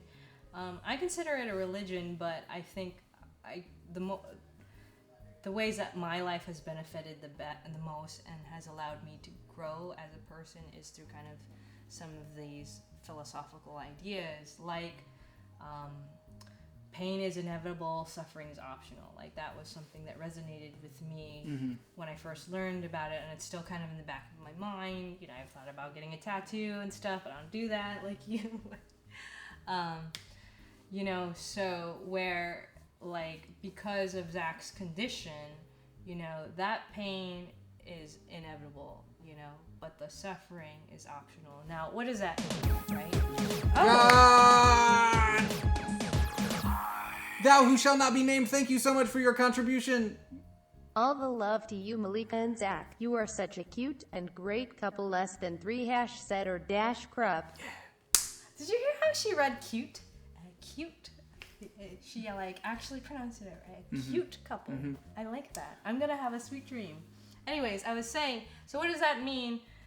Pain is inevitable, suffering is optional. So, like, you know, if you get diagnosed with a disease, or if you're born with a rare genetic painful condition, like, you cannot escape that. You know, there's all sorts of emotional and physical pain that is a part of the human experience and part of life. But suffering is that torment that you put yourself through. It's like, you just brought it up, you know, like, you feel guilty about putting your loved ones through that. Oh, yeah. That's suffering. You know, that's beyond the pain. That's beyond, like, the nerve damage and all the other things that you're going through. But that is a choice, and it's an opportunity for change. So, like, you know, I'm glad that you brought that up, because for me, that's the opportunity for hope. Right? Like, we should actually be hopeful, because that's something that we can work on together, right? Yeah, but I think it's important, and this is the realist part of me, and why it's good that we have a balance and we can have these discussions, because my viewpoint on it, after having a failed marriage and after having relationships fall apart underneath me because of my condition, and even when I tried to hide it from the other person, because I was like, I know they can't deal with it, so I would try to hide it in the sense of, like, I would just, like, disappear and take alone time for myself, where they thought I was going to do something to, like, relax, or just needed, like, to work on something at a coffee shop or something. Really, I was just, like, sitting in my car and trying not to, like, black out from pain and stuff like that, because I don't want to put someone else through that. But that sounds like suffering. It is, but the realist part of me has to understand that no matter how equipped someone is to deal with those things, like you are, and through living through your own on a tragedy and stuff like that, like, we've both had a rough time. You and I have both lived through a lot of hardship, and sometimes you are able to have an optimistic outlook on that. But even though you have an optimistic outlook, there is a personal responsibility on me as the person with the condition to understand how my condition can affect a loved one, and how me coming home at midnight and being in so much pain that I just have to roll over and turn away from you and try to turn my brain off because I can't feel anything, and knowing what it does to, like, when you're feeling affectionate and I can't feel anything because of the pain, like, how that affects you psychologically. I have to keep those things in my brain and understand what my condition is doing to you, and then try to make up for it later when I'm in a better mood and when I feel okay and I can actually take control of things. You know, like, it does feel like there has to be some sort of realistic honesty with myself, of always being aware of what that puts you through, so I can then try to come back from it later and not just ignore it and act like, well, fuck it, you know. Because when the second I start feeling better, it's kind of like, okay, I need to capitalize on that and try to, you know, try to spend quality time with you when I'm feeling good, because I know it's just going to swing back around and I'll start feeling terrible again. And that's the difference between being on camera too, guys. Yeah. And I can fake it on camera. I can come out and I can be really energetic and I can do a show. You can't fake with a loved one. You just can't. And she's going to know how I'm actually feeling. And the other thing is, you get comfortable with a loved one, it's harder to fake too. You want to be able to just stop faking and just let it go. Yeah. And be able to just let the pain take over. But I think that's the difference between, you said you feel responsible, personally responsible. I do. But I think that's the difference between, I think there's a difference between responsibility and burden. Right?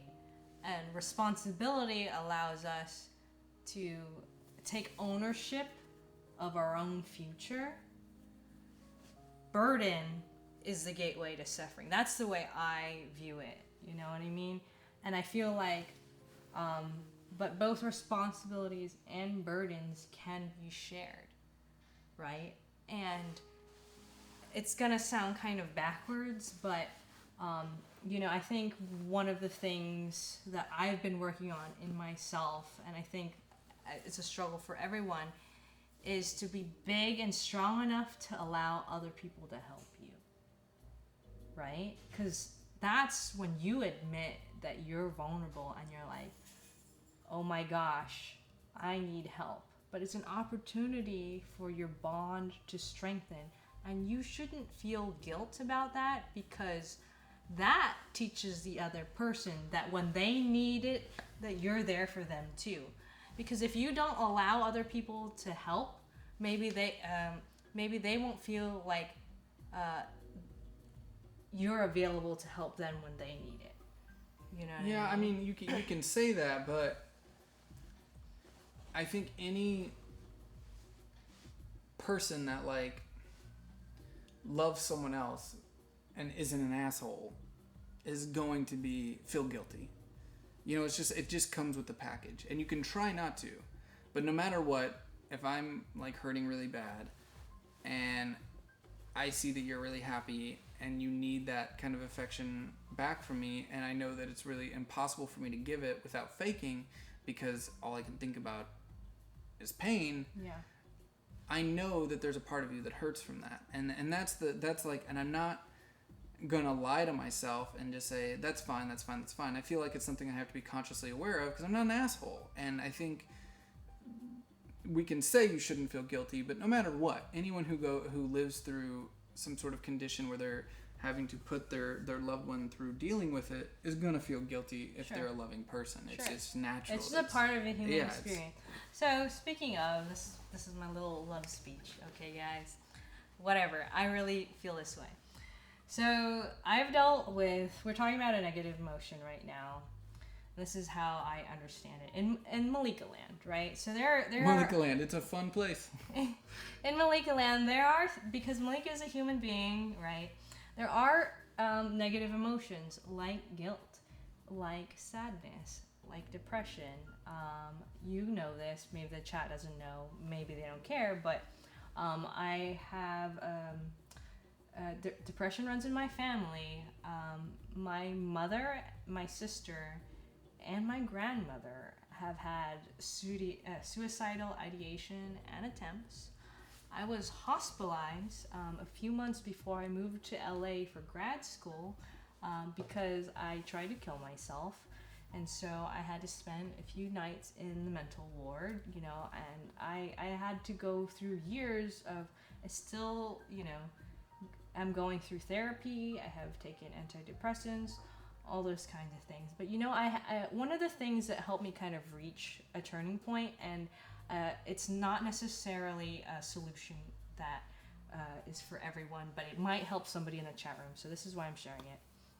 Is I realized these negative emotions, you can feel them more and more and more. You can feel so sad until finally you feel nothing but sadness and anger, and you just kill yourself. And that's the end. There is an end to these negative emotions. And in my world, it's you just kill yourself, and people in my family, because it's in my family, and my sister has tried to drown herself and all those other kinds of things, that's it. You just have run out of coping mechanisms. You don't want to live anymore, and you have this disordered thinking that there is no hope for you, right? But I also thought of some other human emotions, and one that really resonates with me is love, and I thought, what is really incredible about love is it just kind of keeps going up and up and up, and there is no end to love. Nothing bad happens when you have too much love. And I started looking around at my life, and I still have to constantly remind myself. No, you definitely do. I mean, you go through your absolutely, spells too, and sure. I think it's because maybe there's a genetic component, because it's Or, it's a nature nurture thing. Maybe it's in my biology, or maybe it's because I've been around people who have this negative, hard on oneself mentality. But, I try to focus on love, right? And it's been a lot easier lately because I have such a loving person in my life. I love him. He loves me. I love games. I love making games. I'm surrounded. And I know I told you this recently, and I think even Alex brought it up too. You've made a huge improvement from when we first started dating. And it's not that you had an entire personality shift. It's just that your confidence and your belief in yourself has just you've made such progress. Well, because I'm next to this egomaniac all the time now. Egomaniac. It's just a bit. I know. I'm kidding. And I know, like, since we've been together, you've definitely had those spouts too. And on my end, I think it's important. Just as, like, when I'm going through my pain, the most important thing you offer is support. Right. Sometimes it's not, like, sometimes it's holding me, sometimes it's not. Sometimes it's just letting me vent and letting me feel that pain. Sometimes you rub my knees for me, and that helps so much. Or but it's mainly support. I put hearts on your omelet. You put hearts on my omelet. That's love, guys. It never ends. There's always new ways to express it. And I have to remember that too. And I know sometimes, because you told me depression runs in your family, and there's been times when we've been together where you'll just hit a wall. Like before you graduated, there was a couple moments because there was so much anxiety that you had to deal with. Well, you go through these spells, with your condition and with, like, trying to launch a channel and move away from all your friends and your girlfriend, right? So that was a challenge. It was hard for both of us. I had a challenge at school. I don't want to name names, but I had a classmate, and then it became multiple classmates, kind of bullied me in school. Yeah. And it kind of got sexual harassy kind of too. And I don't want to Yeah. I don't want to. I don't really want to talk about it. Well, no, I kind of do want us to talk about it. I don't want to throw anyone under a bus or say any names on here. But I think talking about women in the industry and what you had to deal with being a woman in the industry, and what people don't realize is, like, you being a student at a school that's supposed to support that kind of. Mm-hmm. Like, I would have been livid if I was you. And you and I deal with. But I have heart. Exactly. You and I deal with things much differently, which is good. I don't think we're just different people. We're different people. And people if need I would different have been things. in your position, I would have flipped the fuck out on somebody, and I would have raised hell like you wouldn't believe. But you're more reactive, kind of like remove yourself. Like, it puts a lot on you, and that's what hurts me sometimes watching that, is because I see what you're going through, and I see how these people treat you, and then I see you not getting the results you want out of that, and you are a good person, so you don't redirect any of that onto them. No. You take it on yourself, and you let it, like, completely, like, wear you down. Yeah, it gets me depressed. It gets you depressed, which it would anyone that went through that. And I think we should give them some context. She was sexually harassed in class. She made a formal complaint with her university, had other people that kind of backed you up on this sexual harassment. Mm-hmm. That person got their friends together, a bunch of other men and a female friend. In their defense, the university basically said, yes, this is sexual harassment, but we're not going to do anything about it. Yeah, basically they were like, possibly a hostile event could have happened, but we don't have enough evidence.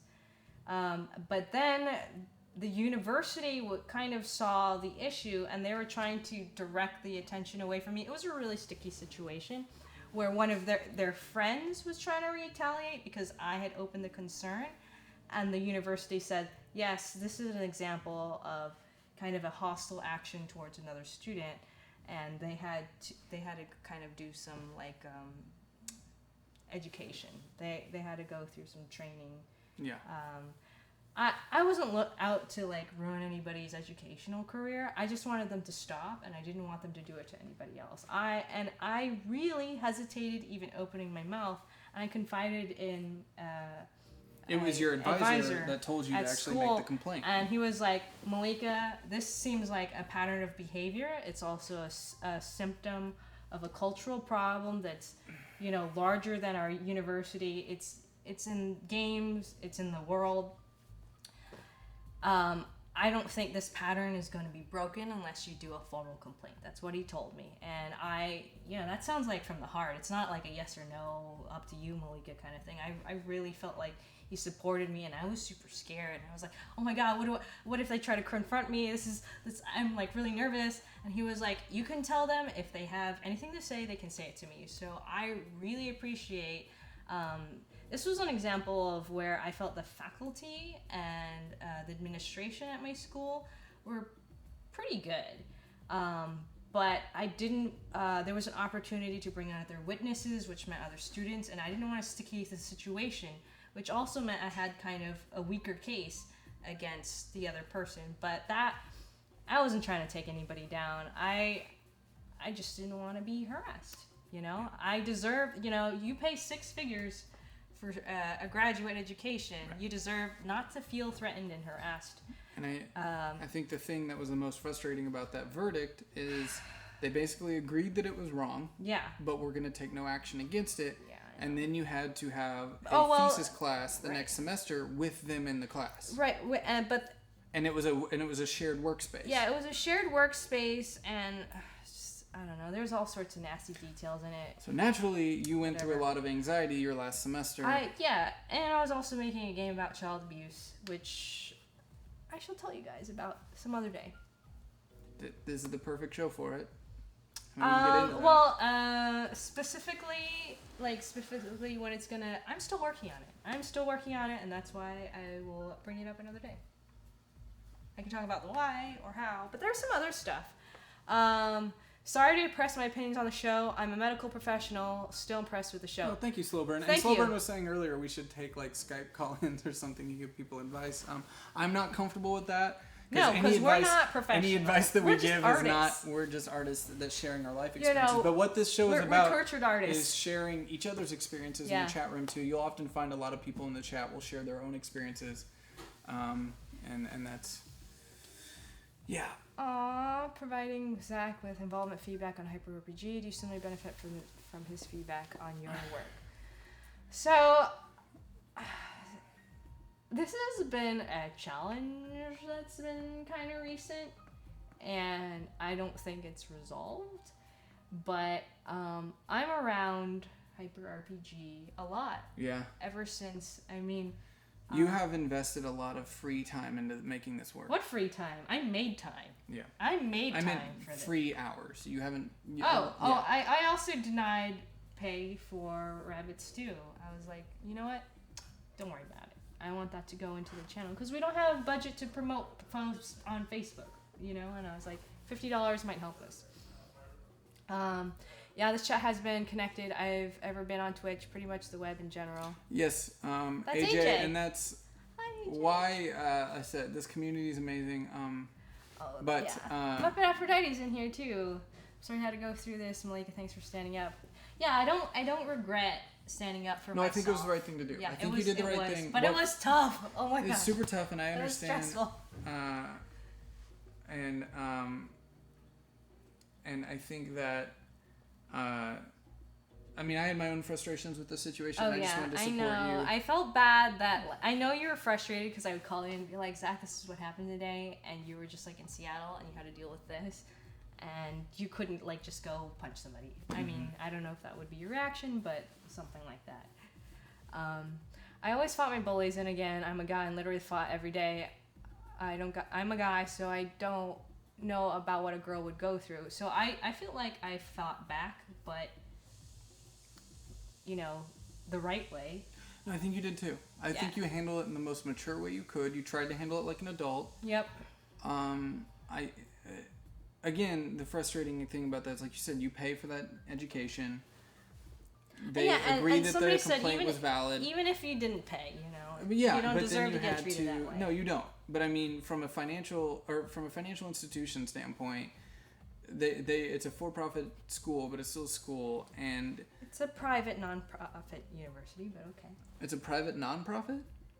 It's a for-profit. No, for-profit universities are like those, But they make a lot of money. It's not a non-profit. Well, it's a private university. Private university. It's a for-profit school. But aren't all schools for-profit? Yes, pretty much. And I think you handled it better than I mean, if us Eubanks are known for anything, it's for having a sense of self-righteousness that's almost it's the Peter Parker shit. It's like I grew up reading comic books, and I had a dad that I watched like quit his job to fight a lawsuit against an Enron type thing, and us almost like lose our house, and we're broke for 2 years and couldn't eat correctly and all this stuff because he spent 2 years trying to fight for the little guy. And that's how I was raised. And my whole thing is like the second I see somebody making an injustice like that, I go about it kind of the wrong way because I aggressively come at them and I'm like, that's fucking wrong. Right. You know, and I get like intense about it. Like that one hater in our community?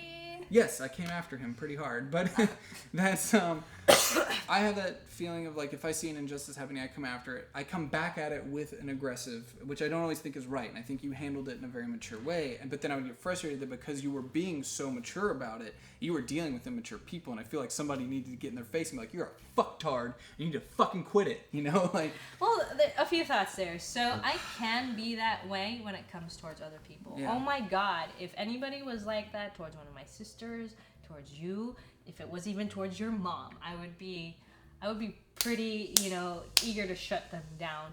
But it was tough for myself, and one of the things I was working on with my last therapist is something called assertiveness training. So for anybody who, is working on self-esteem stuff, if you have a background where you're abused, assertiveness training is something to look into. That was one thing, right? Because that behavior kind of escalated, right? And I didn't, maybe if I had carried myself in that way, maybe they would have dared, not said or done those things to me in the first place. I don't know. Those are what ifs. I'm not going to go there. Another thing is, I've tried to live my life in a non-reactionary kind of way. Because when you, at least in my experience, in my life, if I am reactionary towards things, it's like, wait a second. As a person who thinks with their heart first and goes and gets an MFA and 6 figures in debt, should I just punch that guy in the face first, or should I double check with my advisor and file a formal complaint? That kind of thing. So I try not to be reactionary. I try to live kind of a balanced life. It's maybe the Buddhist in me. I don't know. It's working so far. America needs to add sexual discrimination for civil rights. Hillary won't even talk about it. Yeah, because that's a whole societal thing. That's another thing. Yeah, that's a whole other thing. I don't want to get into politics on here because it would just end up a bloop. Yeah, so I will keep out of comments on that. We'll talk about ourselves. Thanks, Anna, for reminding people to follow if you're not already following. Yeah, if you guys are watching and you're wondering if you should follow the channel. Woo! Starlit Knight, thank you so much for the contribution. We really appreciate it. Aww. I'm glad Goobers hosted you guys up. My first experience and impression of Hyper RPG is incredible, as you guys reminded me that I'm not alone in my struggles with depression. Aww. Coping with past trauma, gender dysphoria, and chronic illness. Yeah. Thank you. Less than 3. Yeah, absolutely. For Thank watching. you. And for letting us know. And letting us know that. Yeah, first timer. That's timer. Thank you. Exciting. Thank you, Gizmo the Pig, for following. Gizmo the Pig. Thank you for that. Gizmo the Pig sounds like they should have a job on the show. Well, they gotta subscribe for that. Right. Okay. That's how you get jobs. Well, that sounds like already a job. Gizmo the Pig. I know, right? Like in the engine control room. We're looking forward to seeing more of you, Gizmo the Pig. How long into the relationship was the first time you said I love you? Was that a significant moment, or should we tell them about the quiz? Oh, you should tell them about the quiz. Okay, I am such a nerd. Oh my gosh. You're a big nerd. Okay. So some of you might have heard this. I don't know if we have, we don't have time for this. If we could go through that quiz together. We should do that sometime. Maybe Holy not crap, that's on stream. They don't need to share everything with us. No. But anyways.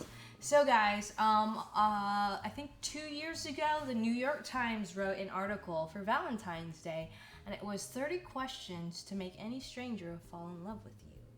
And basically the idea is these questions kind of grow in intimacy. From one of the first questions is like, who would you have over for dinner, you know? And then they get to more kind of deeper questions like, what was your greatest embarrassment in life, or what are you the most ashamed of, that kind of stuff. So I was super hyped to, like, I'm a romantic, so I was excited to fall in love with somebody, but it had to be the right person, somebody who was worthy. And I was kind of liking this guy, and I admit I had, like, approached maybe doing this questionnaire with other people. David Guy says people actually do those quizzes. This quiz was interesting because it was like, it wasn't like one of those cosmopolitan quizzes. No. It wasn't. It wouldn't like tell you your feature or your personality. No, it was very much like there were hard hitting questions. It was like an aid to help accelerate. Yeah, it's the thing where at the end you just stare at each other for 2 minutes. Yes, exactly. Yeah. I think it was like 5 minutes, and at the end you make eye contact, and you stare at each other for 5 minutes. So it only works with strangers, and it only works if you don't do it too much. Otherwise, your answers become contrived. So they have to be actually heartfelt. And he was like the first guy who was willing to do all the questions with me. And after that, I was like, did it work? And you said, I love you. You said a little bit more than that. Yeah. He said other stuff too. You guys can use your imagination. Should I just leave it like that? Yeah, no, is it honesty hour? No, you don't have to. That's the thing. There has to be. We share almost everything with them, but I do think certain things are sacred. Well, Malika likes to be coy. Thank you. I lived in a cake. Woo! Thank you for that. Bliss achieved Zach less than 3. Aww. No, even though this is honesty hour, I do think that there are things that, like, I'm not gonna tell them about this thing. Well, they know about the pillow. Okay. I mean, more, there are certain things, I think, especially with our relationship. And part of the reason I think I've been nervous to have you on is there is that fine line of, like, we share so much with this audience. Sure. And these people who we've met a lot of you in person, which is amazing. Yeah, I met 2 people last weekend. Yeah, which we like. And TS Snow, I think. Yeah. There are certain things I think are sacred between us, just like I think there's certain things that have to be sacred. I share so much, and I consider myself an open book, and I'll share almost any story with you guys. But there are little things for myself that I'm just like, these are things I won't do with anyone except the person I love. Because there are certain things that are sacred. Yeah, that I think have to be for the person that you show your love to. So. But, I mean, I think... because you've shared so much, it already speaks to how incredible the community has, like, because we can only do so much to create the space, right? You guys complete that space and what make it exist, because we would just be 2 people, like, looking into a camera lens right now. And that's kind of why it's so special. And when I first started doing Honesty Hour, it was a really weird experience, because I thought no one's actually going to care. Right. And it started as kind of a joke between Alex and I, because Alex and I have always been super honest with each other's friends and telling each other when we think the other's full of shit. Sargross is like, I share a lot of stuff at the studio. Yeah. And I think it started as kind of a joke between us, because we're like, fuck it. Let's just answer questions, because we don't give a shit. Like, we're 2 people that will be really brutally honest with each other and don't really care. We don't have many things that we like to hide. Because I am a big believer in, like, honesty is the right way to go. And then it was really surprising to see how many people started sharing back. Yeah. And how quickly that became a thing. And see, Honesty Hour creates empathy, which is rare in online media, especially on Twitch. I will call out anyone who's bullshitting. Yeah, there's a whole conversation going on in there with Rethix. Okay. Which is cool. They're having a conversation. So,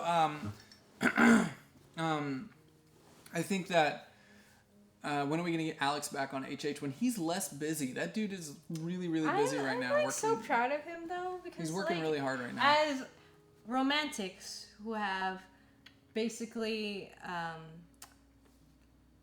already contributed any money we will create or earn in the future to our student loan debt, To see another creative person just living off of it that's incredible. No, he's making it, and he has no debt. Yeah, he's living the dream. What? Living the fucking dream, man. We should learn from Alex. Alex, if you're watching, we miss you.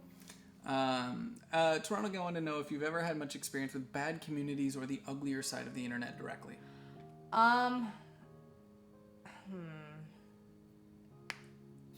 Well, directly. That there's a few things there. So, when I was working at Naked Sky, it's a mobile game company. That's a casual game, so we get casual fans. But occasionally, like, there was one fan email from Germany for Maxax, our mobile endless runner game, guys. This is not like a first-person shooter FPS thing. Who was upset about the updates, and it was kind of in bad English. I don't know if they use like Google Translate, but I think the meaning came across very clearly, and it was like, it's Jessica. Oh, hey, Jessica! We're hanging out tonight, girls' night. Oh, well, you tomorrow. It's still 11:50. You've got 2 minutes before tonight. Okay. Yeah. Tomorrow night. Anyways, so it was like, my kids used to play a game. Now you fuck the game anal. That's how they talk. My kids used to play a game. Now you fuck the game anal. That's what they. I would have framed that and put it on the wall of my studio. So everybody, like, we just sent that inside our. P-Lane Kong just resub. Thank you. Thanks for subbing. Make news. Anyways, so like there are moments like that where it's so extreme, it's just hilarious, and everybody in the studio. It's a small studio. It's like 20 people. We all had a chuckle about that. Other people get like really intense, and so maybe this is why I'm not reactionary. You gotta take a deep breath, take a step back, and be like, dude, if they're so passionately angry, it's only because you created a game that they're so passionate about. So I was just talking to Emily and Emily's mom earlier today about this stuff. So the most intense fans identify with the game or the fandom or the product or whatever. So like whenever you like do things to the things that they identify, they can get hurt, and that's kind of why gamer hate exists.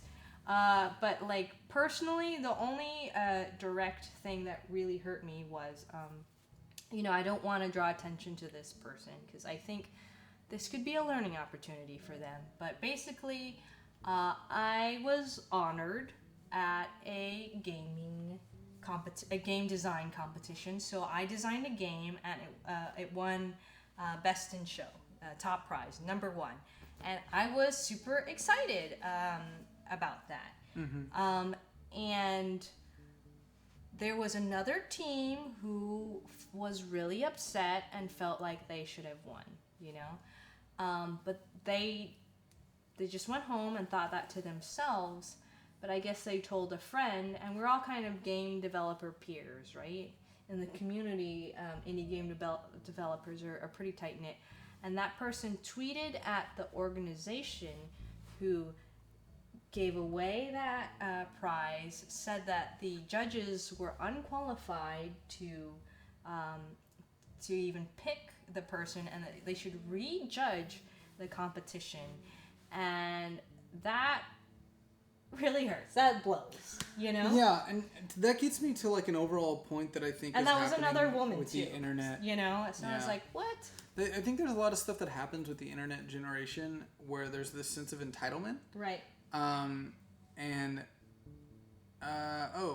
DeSolis says, I'm kind of tearing up at Malika's story because while I'm drunk, but I also had a friend that was like a mother, never had his nickname Mother Hen because she was a mother to me and others, and I clicked into school. The last I heard, she was a rape victim and ended up having the baby. But it hurts because I've been so removed from the whole thing because of family stuff that I just can't help. Oh, I'm sorry that happened to you. Yeah, life would be shitty. But I think one of the problems with the current internet generation, and we have a really great community, and there's so much good stuff that comes out of it, but we still deal with some of this as well, where there's a lot of people that have a great sense of entitlement. Right. Because they like something, they feel entitled. But they also identify with it, right? There's this entitlement that they have that because they're associated with it, their association is more important than that of an overall value right. To other people, and they feel that their emotions and desires are more important than that of others. There's like this empathy that's lacking on the internet in that sense, and that you can't understand that your problem isn't as more important than the sum of a whole. Right. You know, right. and if a large group, like a large sum of your community, like say over 50% have a certain feeling towards something, then you need to take it seriously. But if you're able to step back a little bit and really ask yourself, okay, me and maybe a handful of 10 others are making this really loud proclamation. Right. Are we really just to do so in such an aggressive way? It's kind of entitled. Sure.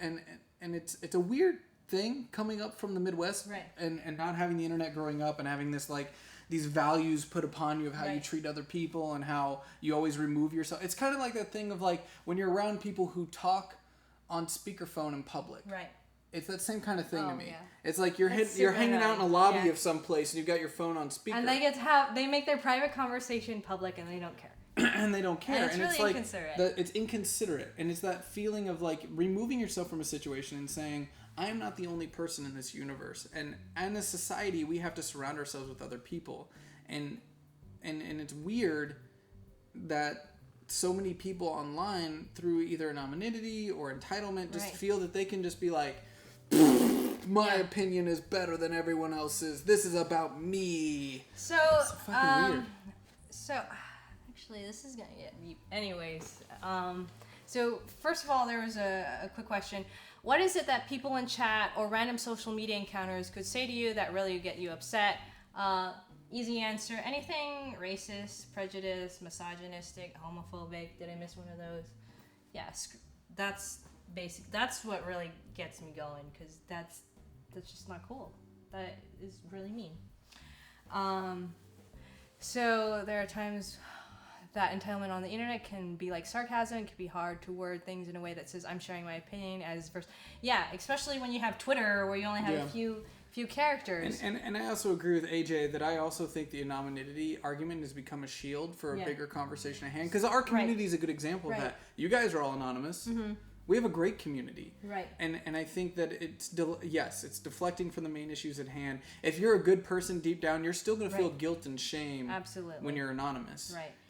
That doesn't fix the guilt and shame aspect of it. So I think, and I feel this is the one thing that I'm scared about regarding games.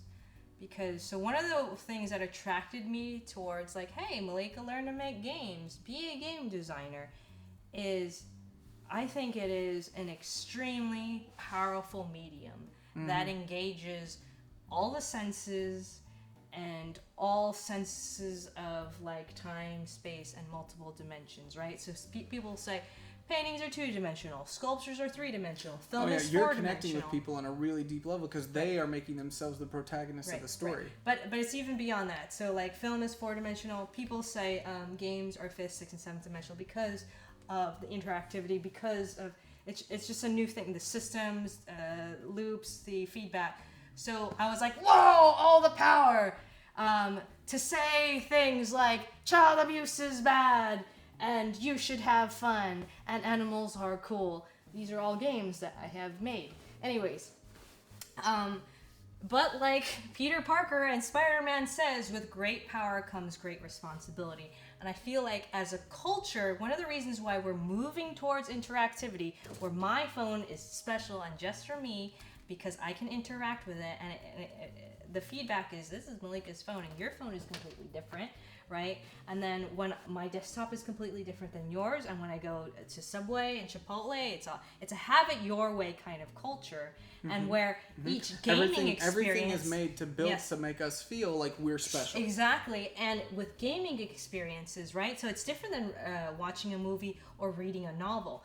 That experience is tailored towards me. Malika is a completionist. Malika likes to explore. Malika likes to avoid combat. I can play a lot of mainstream games in that way, and it makes me feel good. So I think that there is, because of kind of the innovations in gaming and the trends of interactivity and the resurgence of excuse me, I cannot speak. Because of the rise of technology, I think it is shaping us as human beings in a culture, and some of those negative effects are like all the hate culture on the internet. I mean, that's my whole theory about it, and it crushes me because I feel incredibly responsible as a person who has a hand in making those things. Mm-hmm. You know? I mean, Malika likes to talk in third person. Fun fact, in Thai, it is considered polite to speak in third person. It's a language difference. Yeah. Did I just talk in third person? Maybe once or twice. Okay, I'm interested for you guys who are English as a first language, especially if you're from the United Kingdom or Australia, Canada, whatever. I understand that third person is awkward. How do you guys read that? As that person is, like, it's more than just awkward. Is it aloof? Is it they're just? It depends on its delivery, right? I mean, most of the time, I think if it's done from a confidence standpoint, it seems superficial and fake or egotistical. But I think when you do it, it more noticeably a language barrier because it's not coming off in a way that's trying to sell yourself. You know, it's just. Yeah, I mean, it's weird. As far as the okay, so Zen State said that I'm responsible for what I do, but I'm not responsible I'm not responsible for what people do with it. Yeah. I disagree.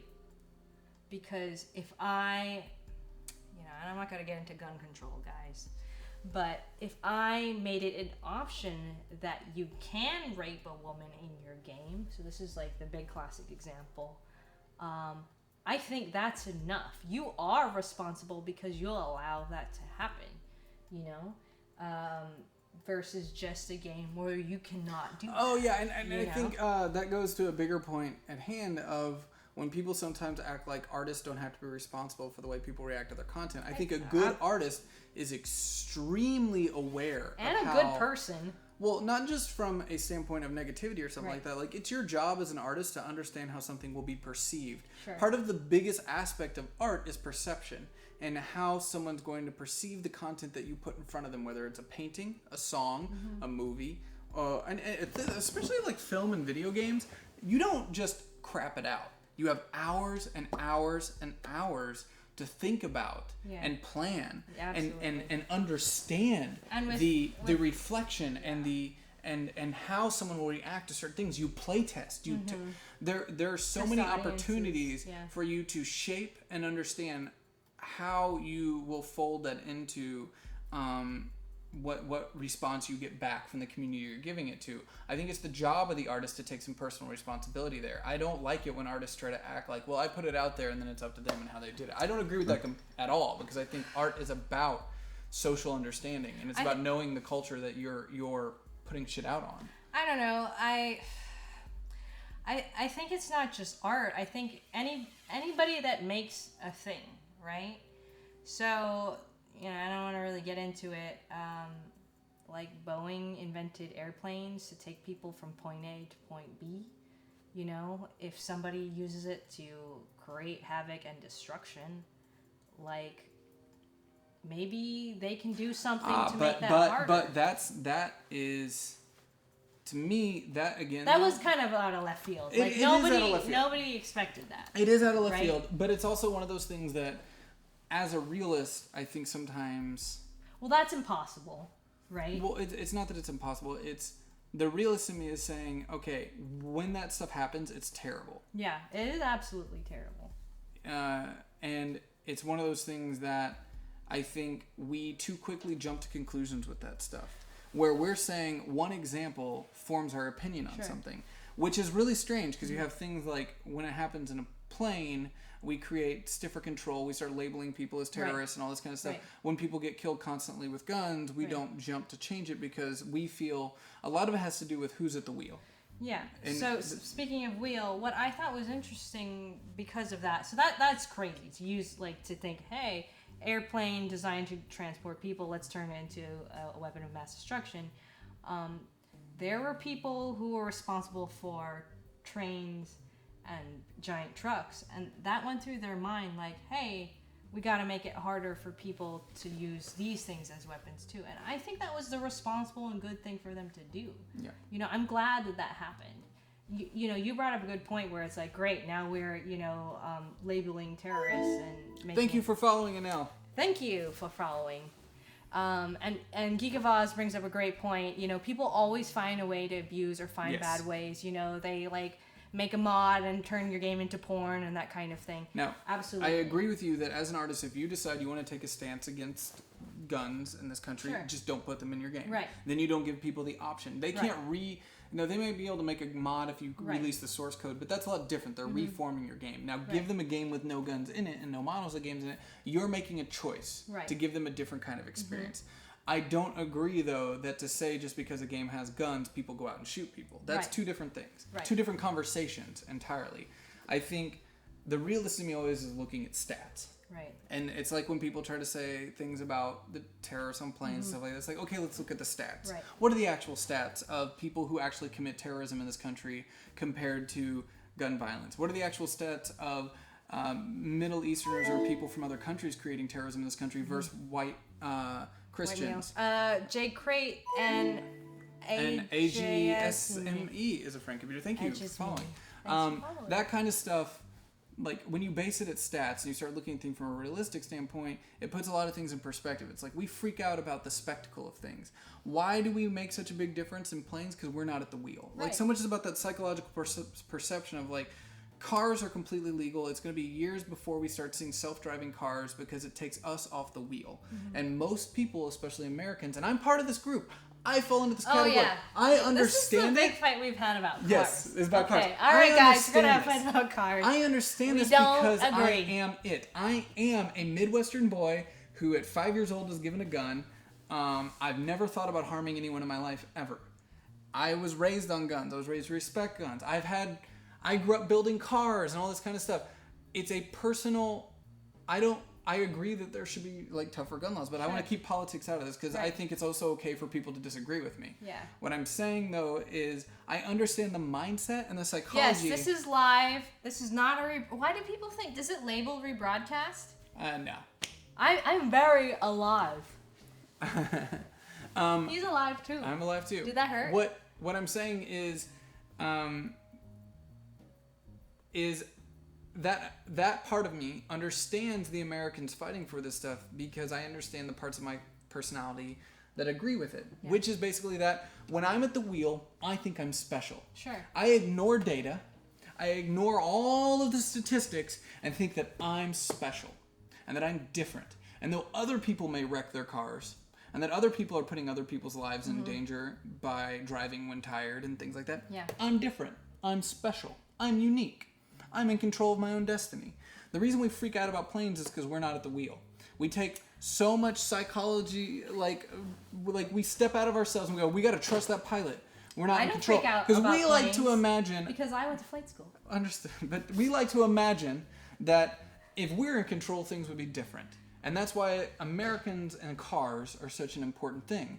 We think that we're behind the wheel. We're better than some computer because we can make a reaction. I don't believe that. I know you don't believe that. I don't believe that at all. I'm saying I understand this and why I don't think that electronic cars will be put, despite being safer and despite saving lives, Americans aren't going to accept them for years to come. It's going to take a whole new generation of non-drivers. You have this whole like hot rodding and modding thing that we also don't agree with regarding cars. But it's not just that. It's that I understand where hillbillies like myself are coming from. Okay. That to say that, okay, the gun violence problem in this country, I understand why they think, well, it's someone else's problem. I'm safe with my guns. I'm not the problem. Yeah. You shouldn't inflict on my rights because other people are the problem. I get that way of thinking. Sure. I have some of the same tendencies is what I'm saying. I understand why electronic cars aren't just going to be forced on the roads despite being safer because the typical American thinks, I'm different. I'm special. I'm unique. I'm a snowflake. This is a capitalist country. By God, if you pull yourself up by your bootstraps, you can make it in this world because you're special. And it's kind of one of the biggest lies in our entire culture. Like, it's bullshit. We're not. we're awesome. We're all unique and we're all great, but we're not special. It's like you are a special snowflake. Each one individual and special. I know that we should have electric cars on the highway. They're safer.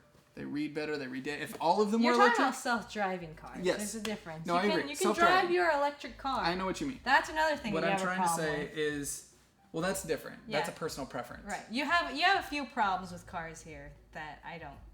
I like old cars because I want to feel the road. Sure. And that's coming back to the thing, like, I want to feel like I'm in control. Okay. I want to feel the road underneath me. I want to feel the bumps. I want to be able to smell and know immediately what's wrong with my engine. I don't want to take it to someone and have a computer readout tell me what they think's wrong with the engine.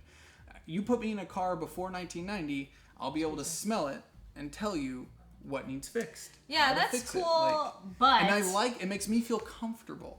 And that's where it comes from. It's that comfortability. It's the old soul in me that understands my bias and my stupidity in this instance. I know you're right. It's just that I get it. I can look at those things, and I can look at those things in myself and understand why certain people in this country have a hard time adapting to the pure facts. Whoa, Tesla is supposed to have AI drive itself from one state to another to get you. I love it.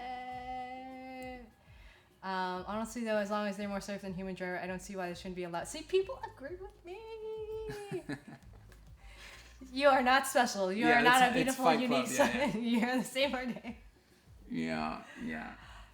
But no, that wasn't really the argument that we were having, because you just admitted I'm right, so that's an argument. No, you're right that it's the future and that they are safer and they're better. They brake better. The newer cars will actually stop better. They're safer. I just don't feel safer in them. You like driving my last car that was... It was okay. I'd still prefer... If you ask me, would you prefer to drive that car or an old 1967 Ford Mustang? I'll be like, fucking get out of here with that piece of shit. I'm going to go drive the 67 with the 302 in it. I'm going to feel like every bit of the road underneath me. It's not going to have power steering. I'm going to be able to feel every dip and every turn, and I'll know exactly where that car's headed, for better or worse. You hit a small little thing in the road, and your non-differential back end, like, you're just gonna slide off the road. But I'm like, you know what? But I was in control of that. Well, that's my dad in me. I hate it. Well, I hate it. It's all come full circle. You see, pain is inevitable. Suffering is optional. If you want to suffer, go ahead. Anyways, no, we had a disagreement about something else, which was you hated driving your ex-girlfriend's mother's electric Lexus. Yes. Hated it. Because you said you felt disconnected from the car. Yes. And you said there will always be some but you made it almost sound like a majority in America that will kind of hang on to these old cars because they could modify them and make it their own. And you felt like these... No, there is an entire culture built around that. Absolutely. The lower, I agree. Middle to lower class. Right, and you're saying it's... And I absolutely agree, because I came from a developing country, and I saw that shit too. And why is it that people with no money, they want to put so much in their cars? Because that's all they have. It's a sense of identity. Absolutely. So I completely agree and understand where that was coming from. Where I come from, your car is you. It defines who you are. That's why I miss having a car, Zach. Yeah. I'm trying to find a bike that I can identify with. I'm going to put little pom-poms and the handlebars and a bell, ding ding. Okay. No, I understand it's not just for the lower and middle class. My argument to her is why I don't think electric cars will just take over in this country. Ooh. Oh, J. Roby, thank you for the donation. Thank you so much. Aww. Thanks. Here's some money until I get the resub set up. Congrats on the 1-year anniversary, and thanks for the great discussion. Thank you. Hashtag achieve your bliss less than 3. Aww. Until I think electronic parts become like 350 Chevys, where in the Midwest you can walk behind a tree and find a carburetor for a 350, you're not going to see the lower middle class really accept them into the fold, because there is that sense of do it yourself cheaply. Right. And while still making it private and making your own. And there's this disconnect from a lot of the newer cars where someone like yourself could hack into the car, make things like the UI different and stuff like that. Your average person, until that becomes commonplace, isn't going to accept it. They want to be able to, like, I fucking built this. And I made it my own. So my response to this, and this is it's so funny that we disagree about this because I think we're actually saying the same thing.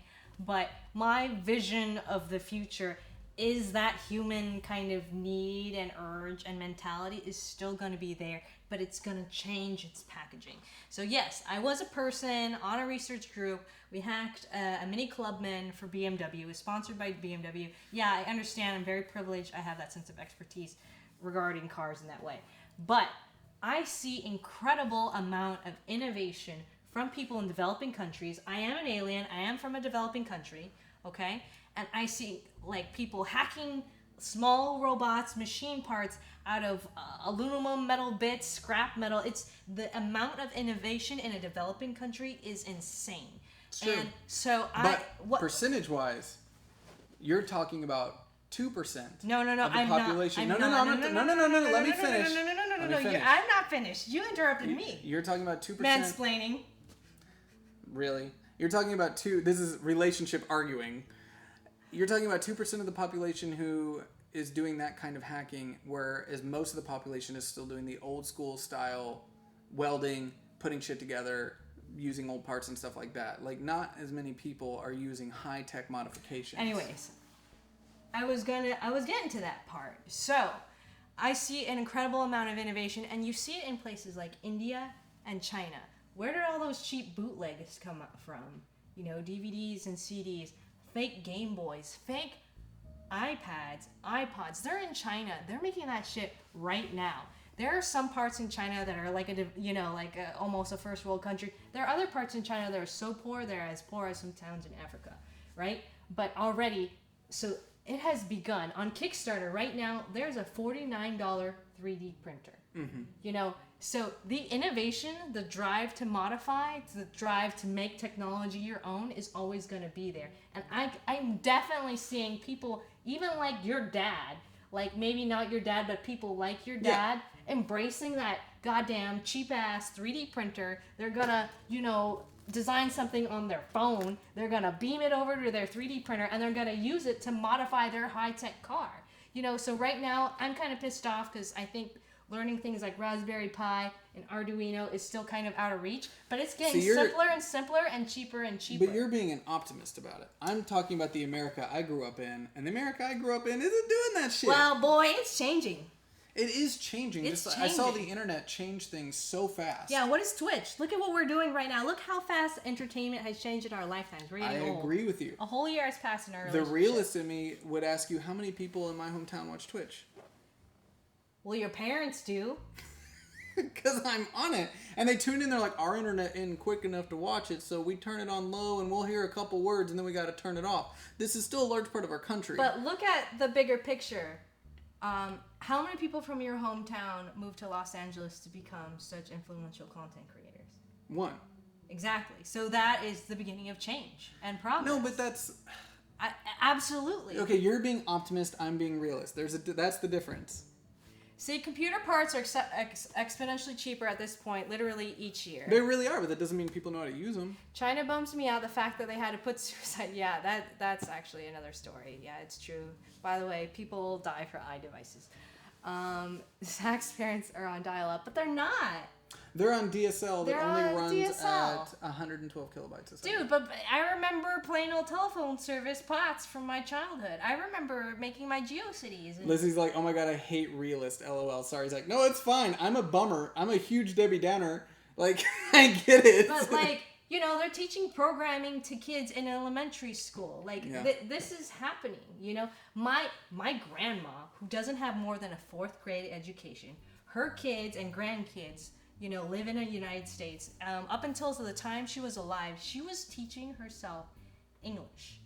She taught herself all the sounds of the alphabet, and she was slowly sounding out words. That is incredible stuff, okay? Like an old lady. I'm not saying anything you and I have accomplished is moving forward. It is the change that's headed. Yes. And it will happen eventually. I just want people to recognize and understand when people have a hard time understanding why certain things are the way they are in the media. Or they don't have a perception on how could anyone agree with this person or how is this person.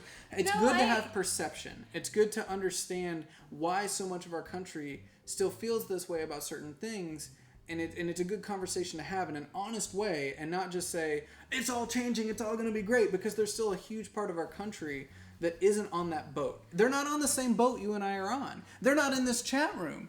The problem with sometimes getting caught in your own little environment is you lack perspective. And when you start losing perspective, it's hard to understand why certain things get voted for in this country, why there's such a large group of people. But that's why I think it's important to step outside of your group and look at those other parts of the country that aren't even close to what we're at.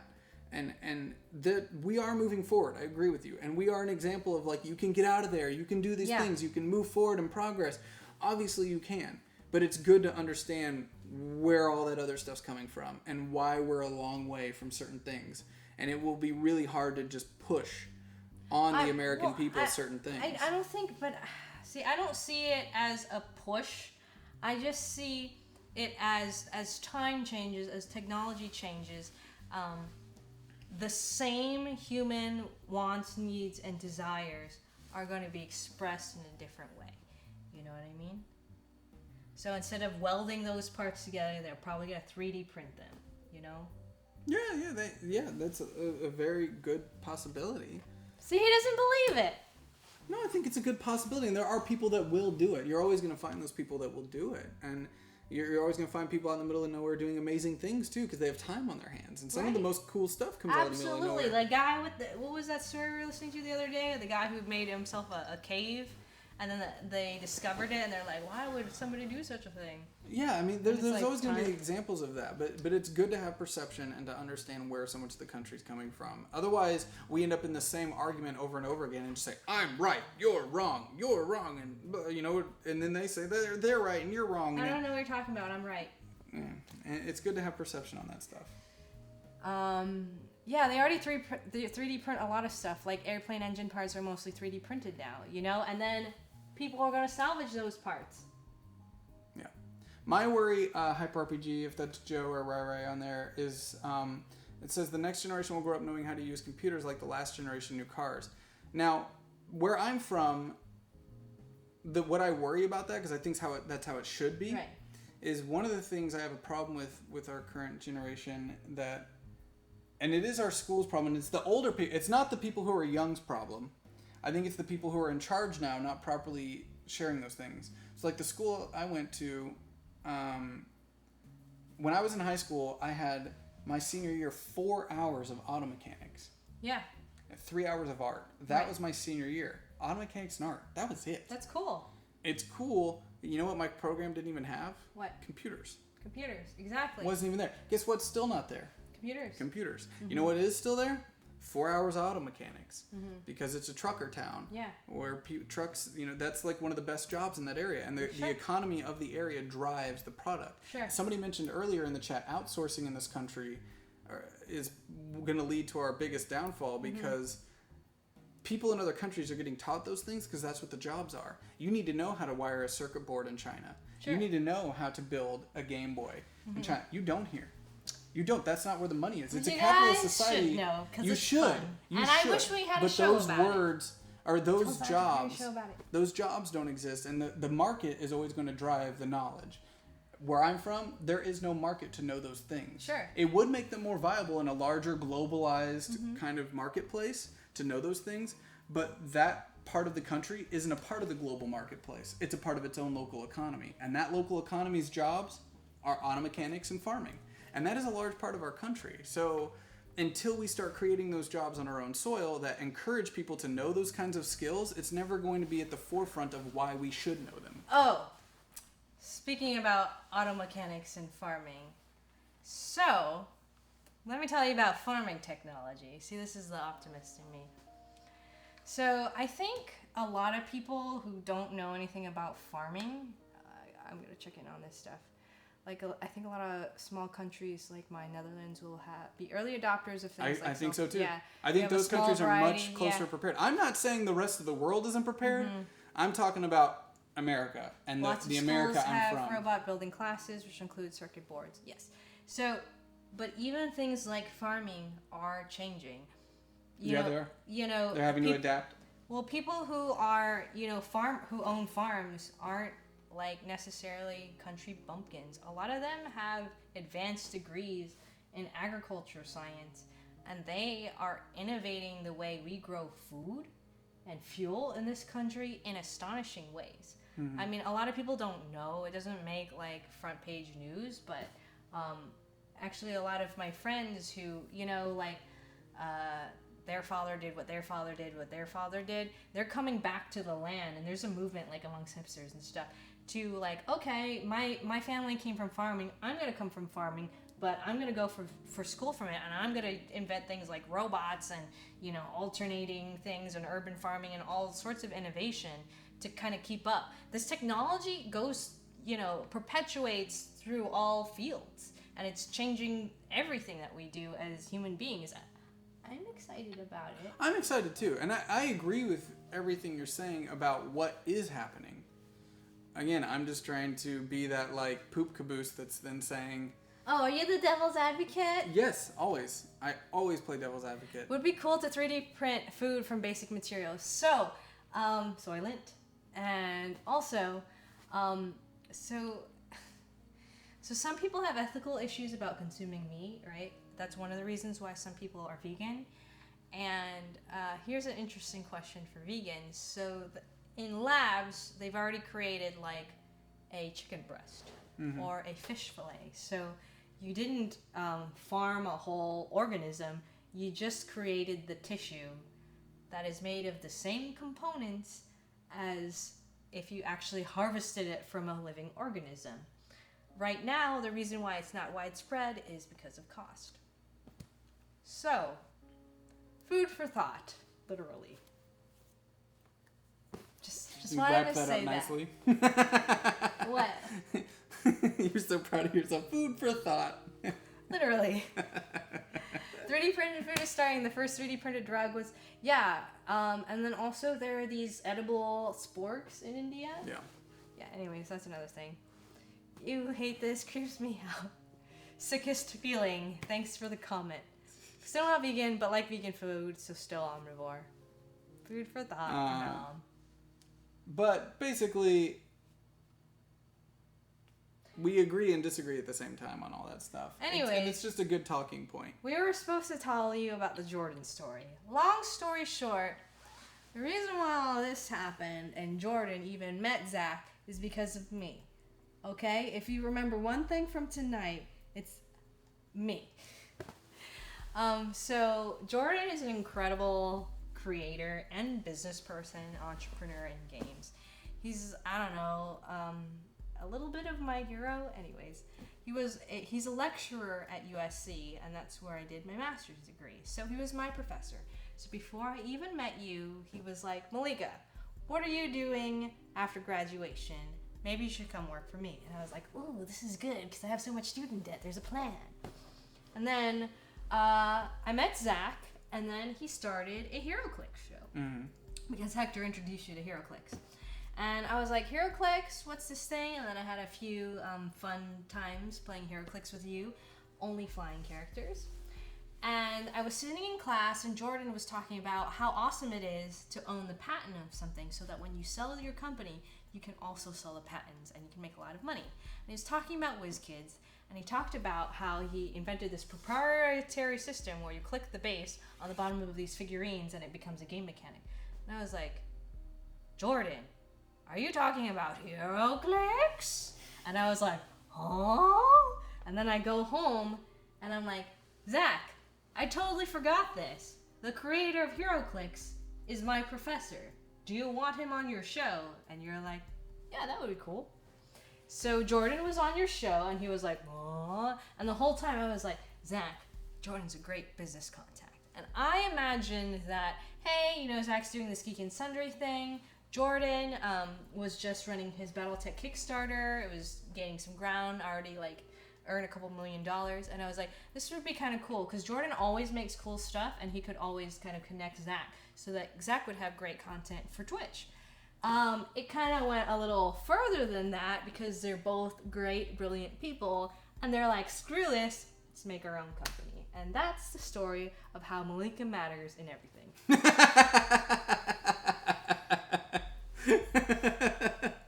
Did I tie that up? Honestly, I tried. Food for thought. Yeah, that would be cool. Such a Zach reply to everything.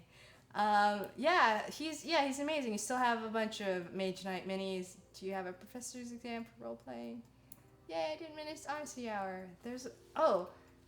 I guess we should say something to anybody who's lurking or still watching. Yeah, if you guys are lurking in the chat, you should definitely say hello. There are some new people in here right now. If you're new, you should definitely follow. Follow goes a really long way. We also do giveaways at 5 subscribers, and we are 2 subscribers away from doing a Steam Key giveaway. We've already did our big 8,000 follower giveaway tonight, which is exciting. We can hit it! We have all sorts of exciting content coming up tomorrow on the channel, which is coming up. I have to be back here in 8 hours, so it's okay. Go to sleep. I'll keep entertaining them. We're gonna be doing a live VR painting tomorrow of an Overwatch character. To enter in the Twitch Overwatch fan art contest. Cool. I want to dress up as this character. Then we also have tomorrow Rabbit Stew, which is going to be exciting. Then we have Too Many Guilds, and we're just about done editing the intro vid that we filmed last week. Now we're trying Too Many Guilds with a very new thing that you guys should check out because it needs your help. You guys get to help write the story and then be in the story. So we're making our own kind of web series. Darth Nixon, thank you for following. Thanks for following. We're making our own web series with the community using the free game Guild Wars 2. So all you have to do is hop into the starter area of Guild Wars 2 with a character, and you get to be in this kind of machinima kind of series that we're making that's kind of all very meta about the channel and all that stuff. On paper, my favorite show on Hyper. Yeah, you mention it like that every time. On paper. I have like my own show now, so I gotta, obviously that's the best show, but I have other favorites too. And then after that tomorrow, oh man.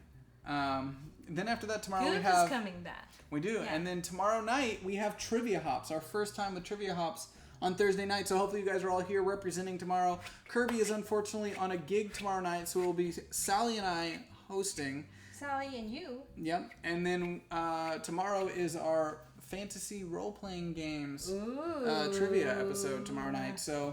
because we have a couple new role-playing games coming up on the channel, we wanted to tie that in somehow. Any special guests? We have some people from Roll For It who are going to be Skyping in from the Roll For It group. And then we have people from Paizo coming in as our hosts. Yeah. Nice. Very nice. Very nice. Very nice. Wow. So, Zach, after tonight's convo, it's time to consider a makerspace style show. Dawson Tay is a friend computer. Thank you for following. On our original proposal for this channel, Commander Dunsale, I had a maker show on there. I want a maker show. The reason we're not doing is because it's too expensive.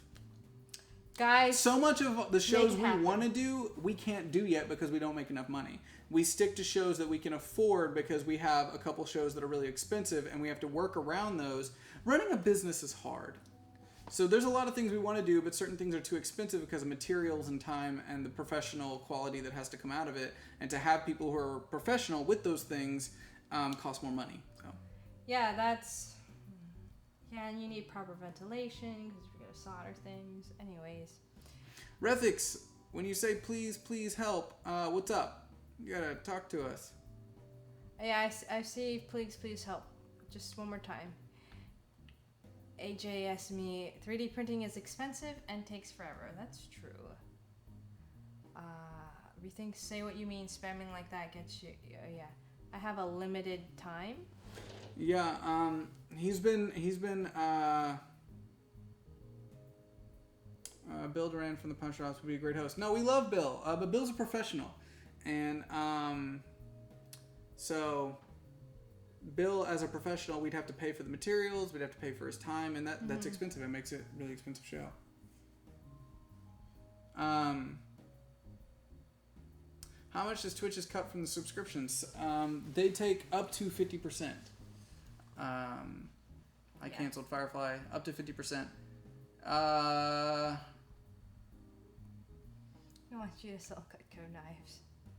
He was getting mad about something, but I'm not sure what. I don't know if he was getting mad about something. He just seemed passionate about something. Let's see. Whatever glitch I'm having kept me from saying help. Please help.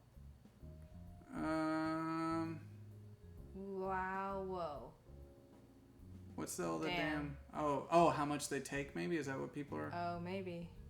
Yeah, it's sometimes you can sign deals that are lower. Well, Fat Man Pwned, I think the legalization of marijuana makes sense. I myself am allergic to it and stay away from it. But I think if alcohol is legal, there is no reason that marijuana shouldn't be legal as well. It's silly to me that one's legal and the other's not. If it can help people, I why not, right? Yeah. What's going to happen when the YouTube video is being taken down? Hey, using Arduinos to work LEDs on the mechs or SMT. That would be cool. That would be cool. Maybe that could we be also a want to goal. do stuff where we add like cameras inside the mechs. We talked about doing a wireless pinhole camera on the mech, so you could actually see from the chat room and stuff like that. But it's, again, we have a lot of lists of things that we want to do. We just have to wait for the channel to be successful first. It's such a balance of like us trying to like give you the best content that we possibly can over what we can afford to do before we completely drop the channel and can't afford to do anything.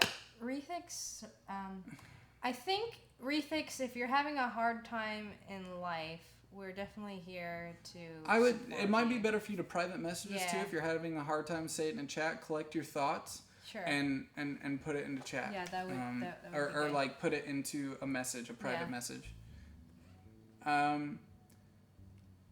Where did the DFA mech models come from? We have them custom 3D printed. Yeah.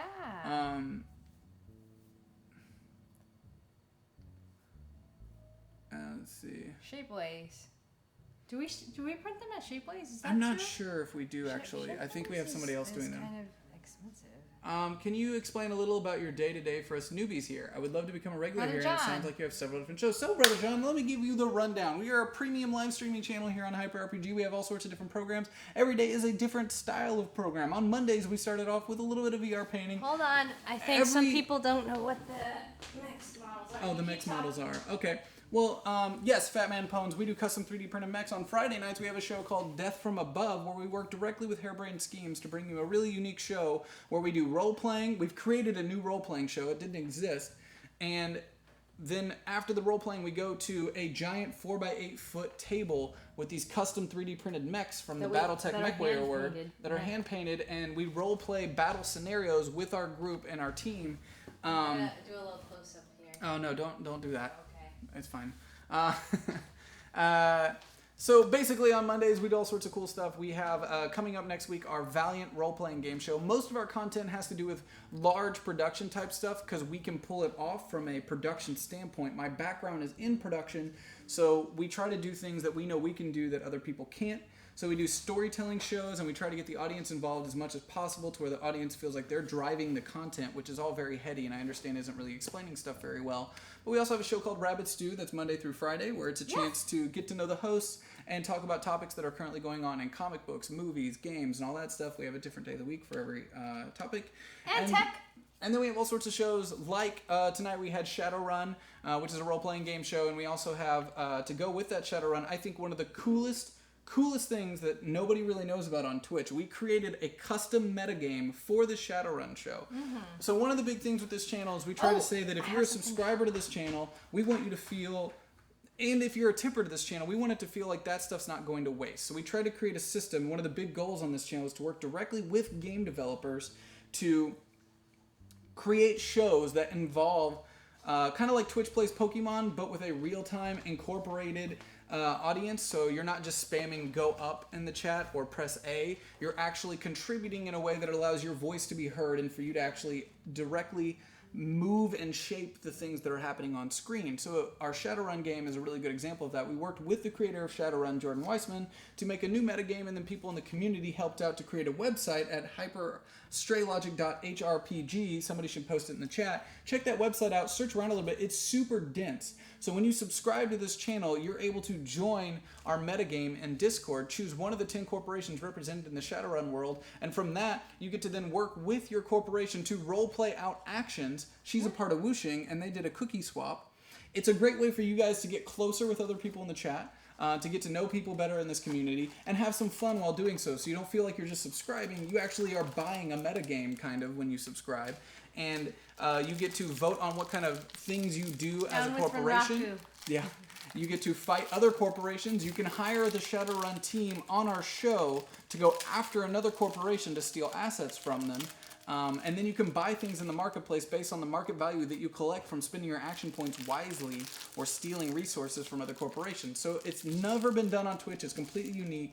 And it's really, really fucking cool. And we do all sorts of stuff like that on that channel where you get to interact. Our Gauntlet show.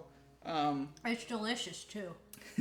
Our Gauntlet show that we're going to be doing with Paizo, you'll be able to donate $25 and choose in your donation whether or not you want us to pull a critical hit or a critical fail, which can alter the course of the game, and the GM has to pick whatever you decide. We're trying to create new kinds of content that allow you as an audience member to really, really interact with it, which is really exciting as a producer, but also really extremely terrifying because it's a completely new model that's never been done before. So this is all a fucking table flip of we don't know what's going to happen. Well, we have to do that. The videos. Yes, we do. Yeah. So much of the stuff that goes on in this channel is really unique to Twitch. It's not like stuff you're going to see anywhere else. And we are constantly trying to push the format forward, come up with new shows, come up with new ways for you guys to interact. I believe that they're working on a metagame for Death from Above as well, which will be free to entry, and you don't actually have to donate to be a part of that and all that kind of stuff. So all sorts of crazy stuff, and the mods can definitely tune you into a lot of the stuff going on. And I wish there were a lot more new viewers in the chat. That I know I'm kind of speaking to a couple people. There's a few people. A few. Most of the people here know what's going on. They're here every day. We have a very dedicated audience, and I think part of that is because we're working on these new systems to really make people who are watching be involved. I mean, one way that you guys could help us grow as a channel is if you have one friend in the world who's also a fellow geek, who hasn't tuned in or maybe they fell off, be like, hey, I really think... Causing it, thank you for following. Thank you for following. I think you would like this show called Grab Bag because you want to be a board game developer. Yeah. So you should watch this show called Grab Bag. It's a lot of fun.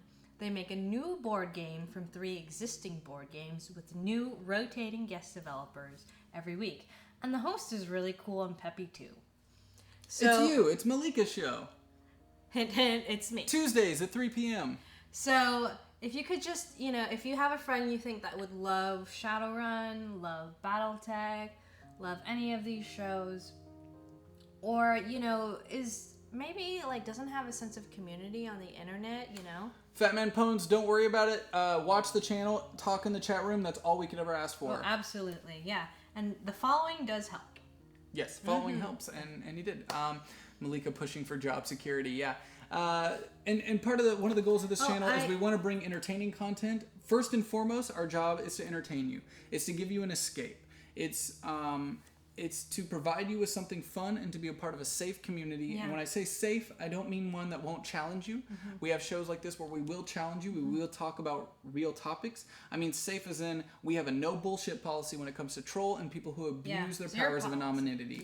If someone comes to this chat room and they call somebody a grill, we will warn them and tell them that is not accepted here. We have a very respectful community, and if they go against that, you're out.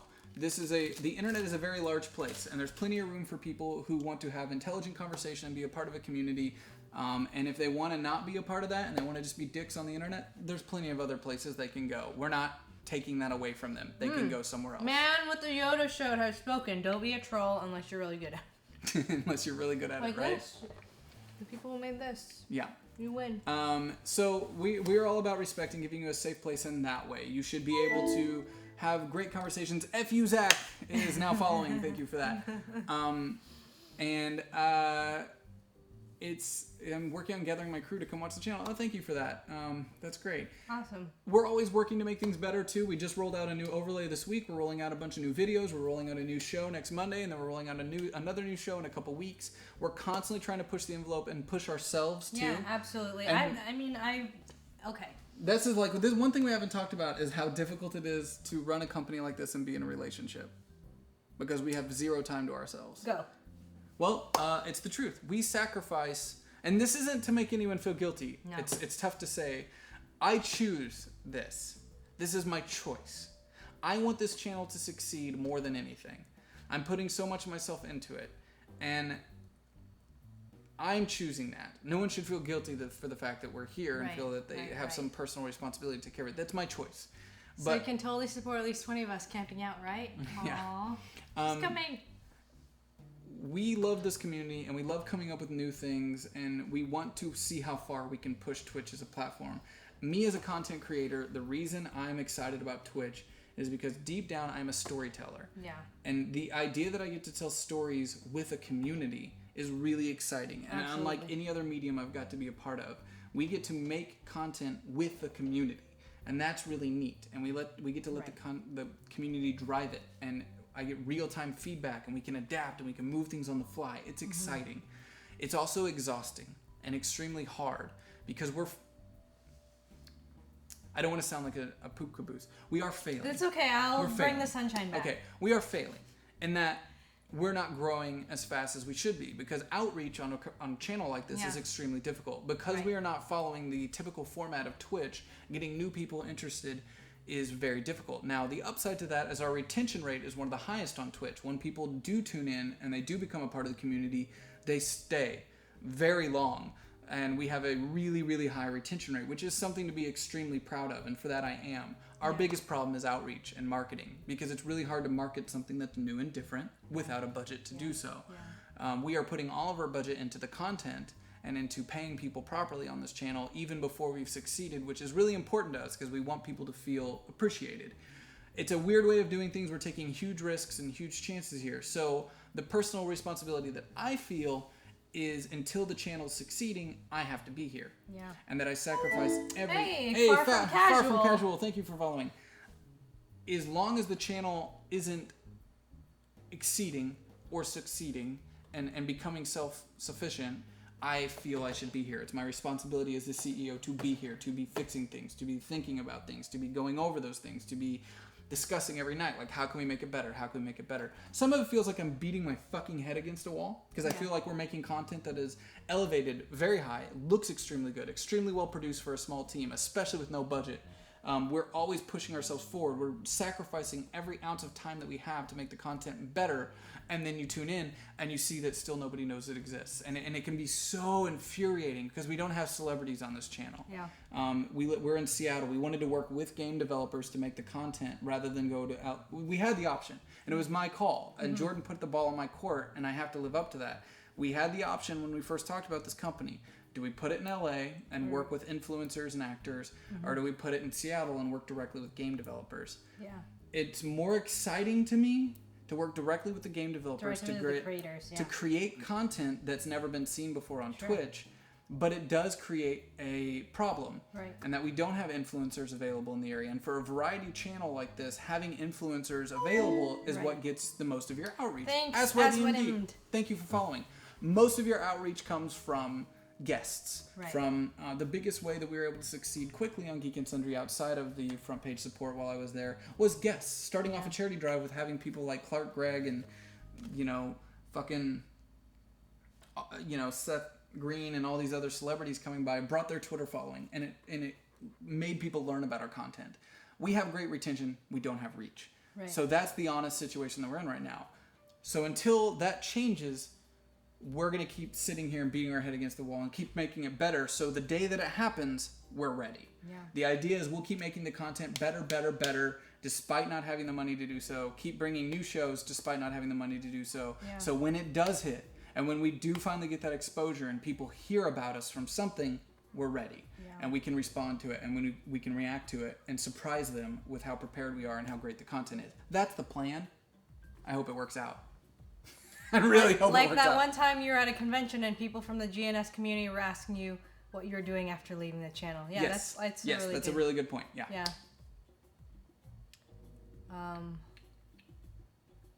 Well, we can't, Gorstag, we can't promote ourselves on Reddit. That's the problem. We can't advertise broadly because we're a small team. And Rethix,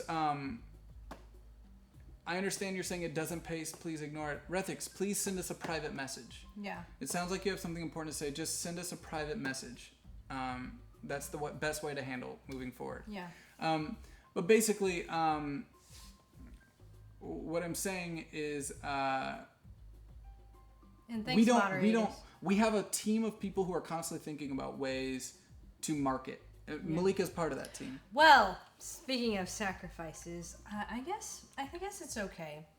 I took a new job. Today was my first day at work at Harebrained Schemes, working as a community manager for Necropolis.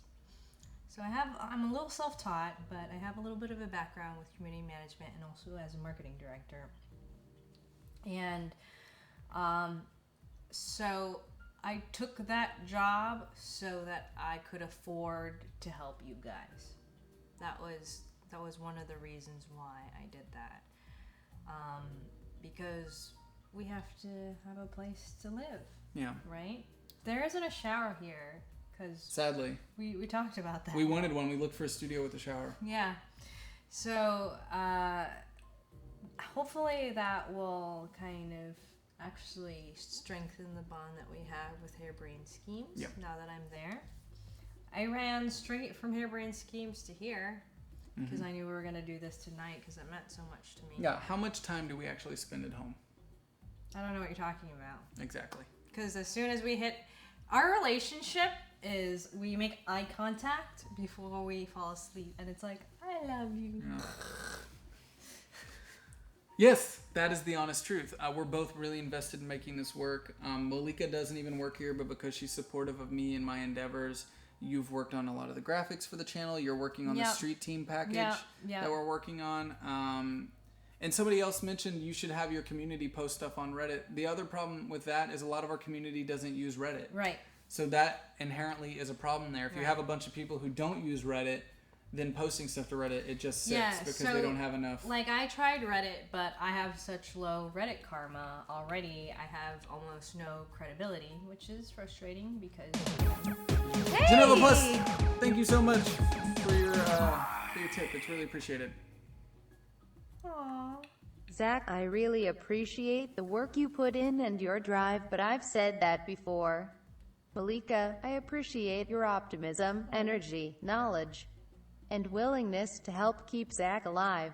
#neonite, #honestybrowns. Zach, eat more food. Yes, Zach, she does keep I me made fat. you an omelet. Have you guys tried posting your stuff to Roll20? I mean, they're their own company, so it feels weird. We are having them on the show tomorrow, so we're hopefully going to start talking to them about stuff. But again, those things need to happen naturally. If you just insert yourself into someone else's community, it's kind of in bad taste. Oh, Sagetopian. So anybody who does use Reddit, we're totally willing to work with you because Reddit is all about credibility. So if you have credibility on a certain subreddit and you think our content or one of our shows or hosts is applicable to that subreddit in any way, we would love to do more AMAs, more of that kind of Reddit content. Oh, Roll for it, not Roll20. I don't know Roll for it. I don't know it either. Yeah. One thing that I've been trying to, that's my next plan because I'm the host of Grab Bag, is to reach out on like Board Game Geek and more of tabletop community things. Mm-hmm. Yeah, I mean, we're constantly trying to come up with new ways. The thing is, we can't afford to have a dedicated person only working on that. Yeah. We have people helping, and we have a team of people constantly talking about it and researching new ways. Sure. And I do think that was a problem with it, and that's on me. On my original business structure, we could only afford a certain amount. It's a lot more expensive to hire full-time employees than it is hosts. Yeah. So it's easier for us to add more shows than it is to hire a whole nother employee. Yeah. That's just the way it is. Strategy. It's just when you factor in benefits and everything else like that. A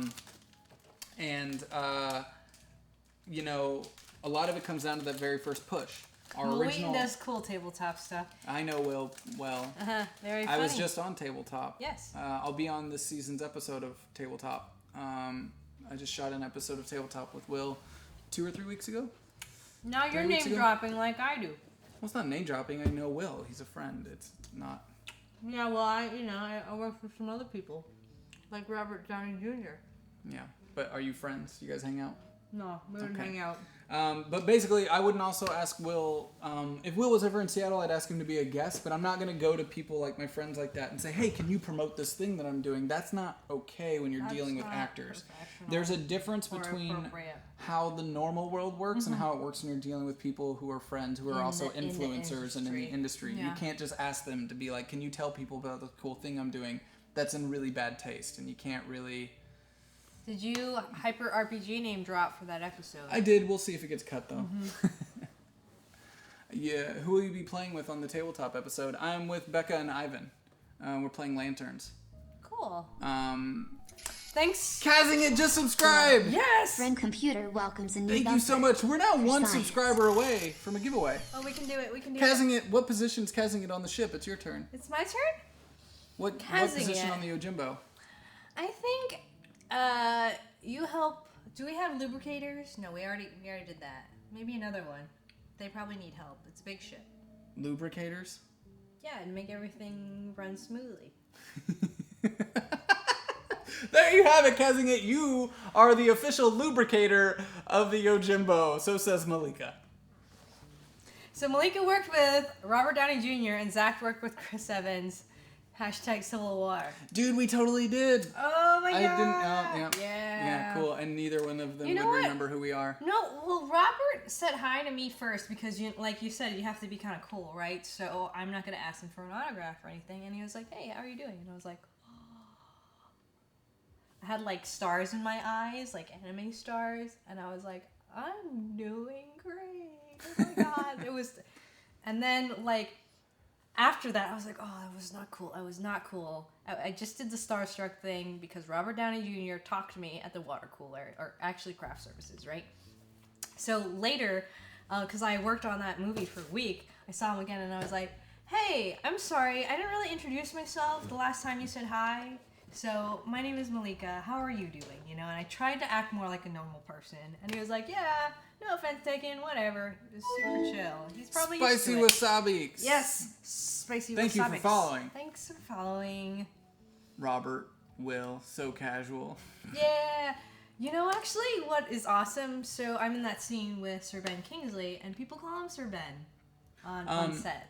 Rethix, I'm gonna say, like, private messages if you have a problem, but you're gonna get timed out if you start cursing and using the F word and stuff in the chat. So just be chill, relax, hang. We're a very helpful community. Just try to relax a little bit, okay?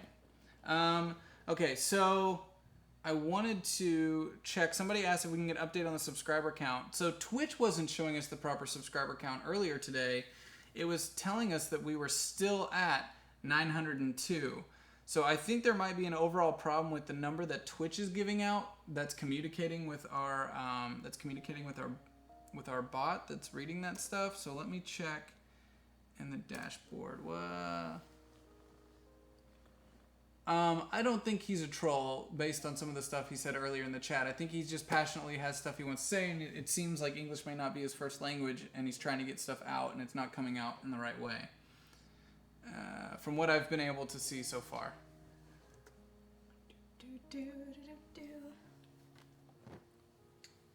you guys digging the scarf? Is the scarf a good thing? Yeah, Twitch Alerts has been totally borked. Borked? Borked. What does that mean? Okay, it says we currently have 910 subscribers. Okay. So 910. So do we need... So on screen, it should show something like 915 because it counts like 5 of the people who work here that are like given... like that show like whatever. I'm a subscriber. I subscribe to Hyper RPG. Mm-hmm. Thank you for digging the scarf. We are actually one subscriber away from a Steam Key giveaway. It'd be great to end the night with a giveaway. Yes, can we do it? We need to get out of here soon. I gotta be here doing VR. VR painting is the most exhausting thing I do on this channel. Like being really energetic and stuff on other shows is far less exhausting than being in that VR headset for 3 hours. Yeah, because Holy your sunset crap. focus is right here, right? Because that screen's actually right here. I want to take a nap the second I get out of that VR headset. It is so exhausting. It's also like the way your brain's having to think extra hard because it's like new perception of your environment. Well, it's actually a lack of input, lack of feedback for your environment, right? I live somewhere cold. Scarves for non-warming purposes are weird to me, but it's like sort of cold in Seattle. I'm from Thailand, grew up in Florida, and then just moved from LA. Mm-hmm. I'm used to it being warm.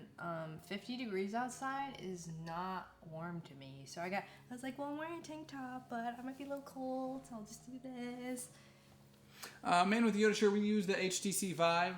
That's what we use. Tilt Brush is an HTC Vive program. No, it's also in Google Cardboard.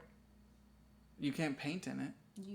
You can view demos in Google Cardboard. That's yeah. it. You can't paint in it, and they don't have the ability for you to import your own work yet. Oh, hey, how are we gonna do this Unity thing? We got ideas. Sure. Okay, let's plan. HyperRPG, is PayPal a good way to sub? Twitch will accept PayPal payments for subscribing. Yep. That's how I subscribe to everyone's channels. That's how I do it too. When you click on subscribe, it'll ask you for your PayPal info. Yes, Goobers did amazing today. Yeah, he did really great. We're so happy for Will him. you guys be at E3? I'd like to meet you if you're going to be there. You might be. Are you going? They're sending the boys. Okay. I can't go because I have a channel to run. But I have a pass, so I feel like I should just go. I have a free pass. So there's this thing called E3 alumni. So if you've been to the conference before, you kind of can easily auto-renew for a new pass. Anyways. DJ Writing Fiend, we have multiple ways to check how many subscribers we have. The problem is Twitch Alerts isn't working correctly, and Twitch Alerts is what we use to get the information on the screen to you guys. And Stream Alerts... Strix is going to E3, sorry. Yes, she is. And Stream Alerts, Stream Pro also wasn't reading our subscribers properly. So I think there must be an issue with how Twitch is putting out that information from our channel, because it wasn't updating on our own Twitch page earlier correctly. Twitch Alerts isn't working correctly with it, and Stream Pro isn't working correctly with it either. So there's an issue somewhere. Yeah, Strix is going for her own stuff. Yeah, I don't know. We'll see. Because I heard that there's a mix-up and they booked too many hotel rooms for HBS. Oh, really? Or E3, so I'm like, why don't you just send somebody who already has a pass? Armut asks, if there was a Mel's barbecue this year, would you fly down for it? Yes. I would not pass up the networking opportunity that is Mel's barbecue. I was really bummed when I lived in LA that I never got invited to Mel's barbecue, and I'm not even kidding. One of the first things I thought when I got offered a job in Seattle is Mel already told me that I'd be invited to the next Mel's barbecue. Oh no. It's basically the big LA event where all the comic book creators go. I know. I heard of this too. I work in game dev from Los Angeles originally. Cool. Shout out for LA game devs. What is a Mel's barbecue? Yes, if you guys came over here from Goober's channel, Goobers will be on the channel tomorrow. At 3 p.m. Bringing the energy because he always is so intense. Him and Viking Lass do a show where you guys are actually a part of the show using Guild Wars 2. So if you want to be on that show tomorrow, download Guild Wars 2 for free, create a character for free, join the starting area, and the mods will help you out tomorrow during the show to get you in the right spot. And then we'll put you on camera, and subscribers are able to actually join us on Discord and do some of the voices for characters on the show. It's a lot of fun. Today, basically. Later today. YOLO Swag Walker, but you have the original Starbucks. So Zach is so over the whole Seattle coffee thing. You just... Yeah. It has not won you over. Has nope.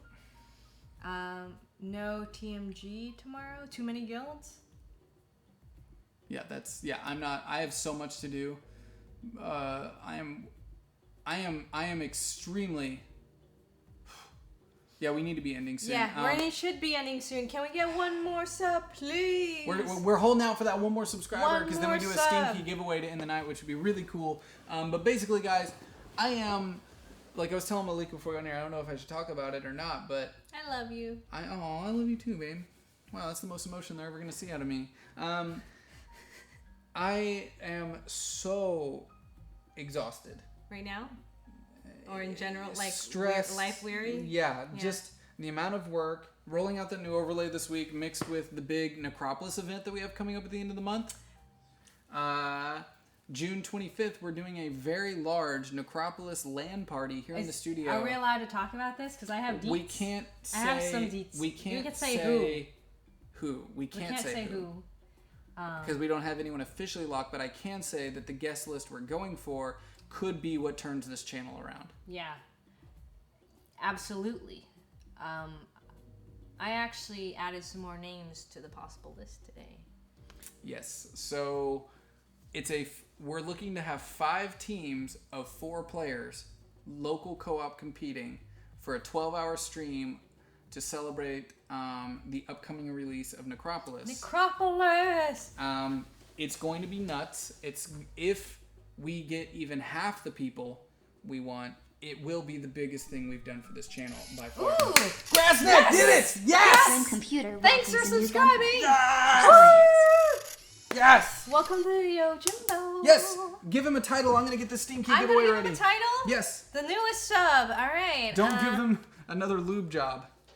Lube job? Alright. Do we have anybody to wash the windows?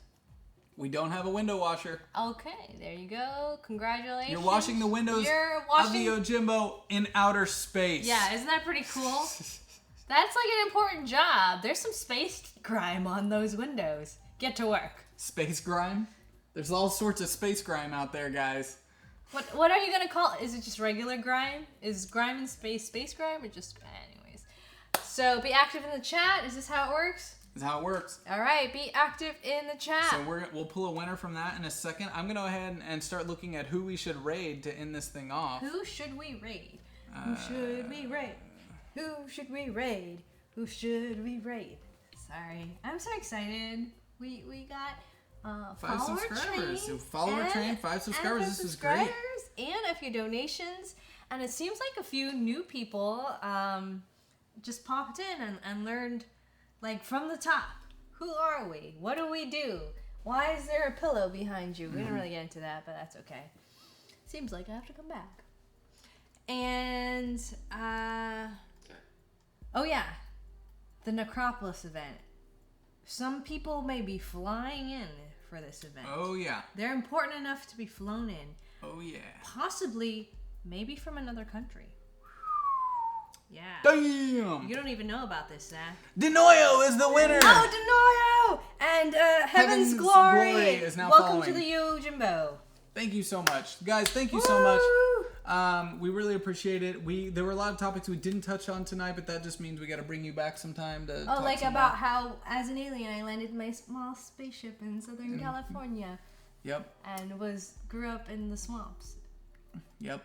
Rai, are you still awake? He might have fallen asleep on the couch. You're supposed to sleep on our couch. Talk about sacrifices. Send Denoyo a Steam Key. Denoyo won a Steam Key. We got 5 subs.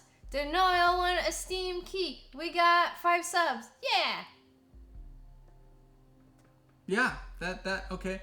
So guys, we're going to raid the number 1 Alex tonight. That's how we're going to end this thing off. The number 1 Alex is a really cool dude. So you guys know, I'm going to go ahead and type the raid command so you guys can see that and get ready. So we're going to go over there, guys, and we're going to give them as much love as possible. You're going to show them how awesome of a fucking community we are. Absolutely. The number 1 Alex is a really great streamer. He's a cool dude. He comes into our chat and hangs out every once in a while. So we're going to share him some love. I'm posting in the chat what you guys should post over there. I think Rethix said he's just wasted. He's wasted? Yeah, so people are telling him to get some water. Wait, he's wasted? Like he's... Like drank too much or something? Oh no, maybe we shouldn't raid him then. That might not be a good idea. No. Rethix is... Oh, he's been trying to... Okay, well it looks like number 1 Alex isn't on the screen right now. Okay, He's not even on screen. Why is it black? He might be finishing up. So maybe we should host somebody. Maybe we should raid somebody else, guys. Okay. He's playing VR too. Okay, maybe we should host somebody else or raid somebody else. No, Nightbot already went. No, hold on, guys. Hold on. Are we doing fem stuff? We might do fem stuff. I wasn't a huge fan of the way her community reacted last time, so let me keep looking. If you guys have any recommendations, He's switching games. Oh, okay. If he's switching games, we're cool. If he's just switching games, we're cool. Awesome. The number one Alex plays until like 6 a.m. Okay, all right. We're gonna stick with number one Alex then. Sorry for all the confusion, He's just guys. swapping games in VR. Give him a break. Okay, all right. Well, we're gonna wait just a little bit, guys. We're gonna wait. We're gonna wait just a little bit. Okay. So get that raid command ready. We're gonna wait for him to get back. Show them the rabbit power. Rabbit power, go. Just gonna wait for him to get back, and then we are going to throw that raid at him. We're gonna throw that raid, then we're gonna host. Yo. Yep. They're waiting for the signal. I know, you guys just be ready. Be ready. Don't tip him off by all following already. You gotta wait. Stop firing. Wait, guys. Stop firing. Should we wait until he's actually seeing chat, Yes, though? we need to wait. Wait until Wait. he gets... We're being patient. Patience is a virtue, guys. But be nice. Stick around in his chat. He's a really cool Don't be dude. reactionary. Don't you remember the talk we had earlier tonight? Malika-ism, 2016. Yeah. He's a really cool guy. He's really awesome. You guys should definitely stick around in there and check him out. He's got a good attitude and he's a really good streamer. But let's just be patient. He's switching games. Can we bribe guests with the tasty food Malika makes? That kanji she made. Good lord, it looked good. We should kick off the next event. The next stream event, maybe Necropolis. I want kanji. And make kanji for everybody. I want kanji. Oh! Oh, he's back. All right. All right, guys. Go. In 10, 9, 8, 7, 6, 5, 4, 3, 2, 1, go! Hyper Rabbit Powerade. Hyper Rabbit Power Go. Hyper Rabbit Powerade. Hyper Rabbit Power Go. Chase the rabbit. Chase the rabbit. Everybody's like, where's the link? Now he is gone, lol. Cool. The raid's happening. You guys are making it happen. Show them the power of the bunny. Woo.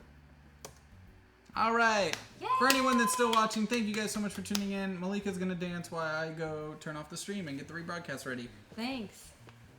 Oh, God. Thanks. Oh, I'm going to be so tired tomorrow. It's for the community.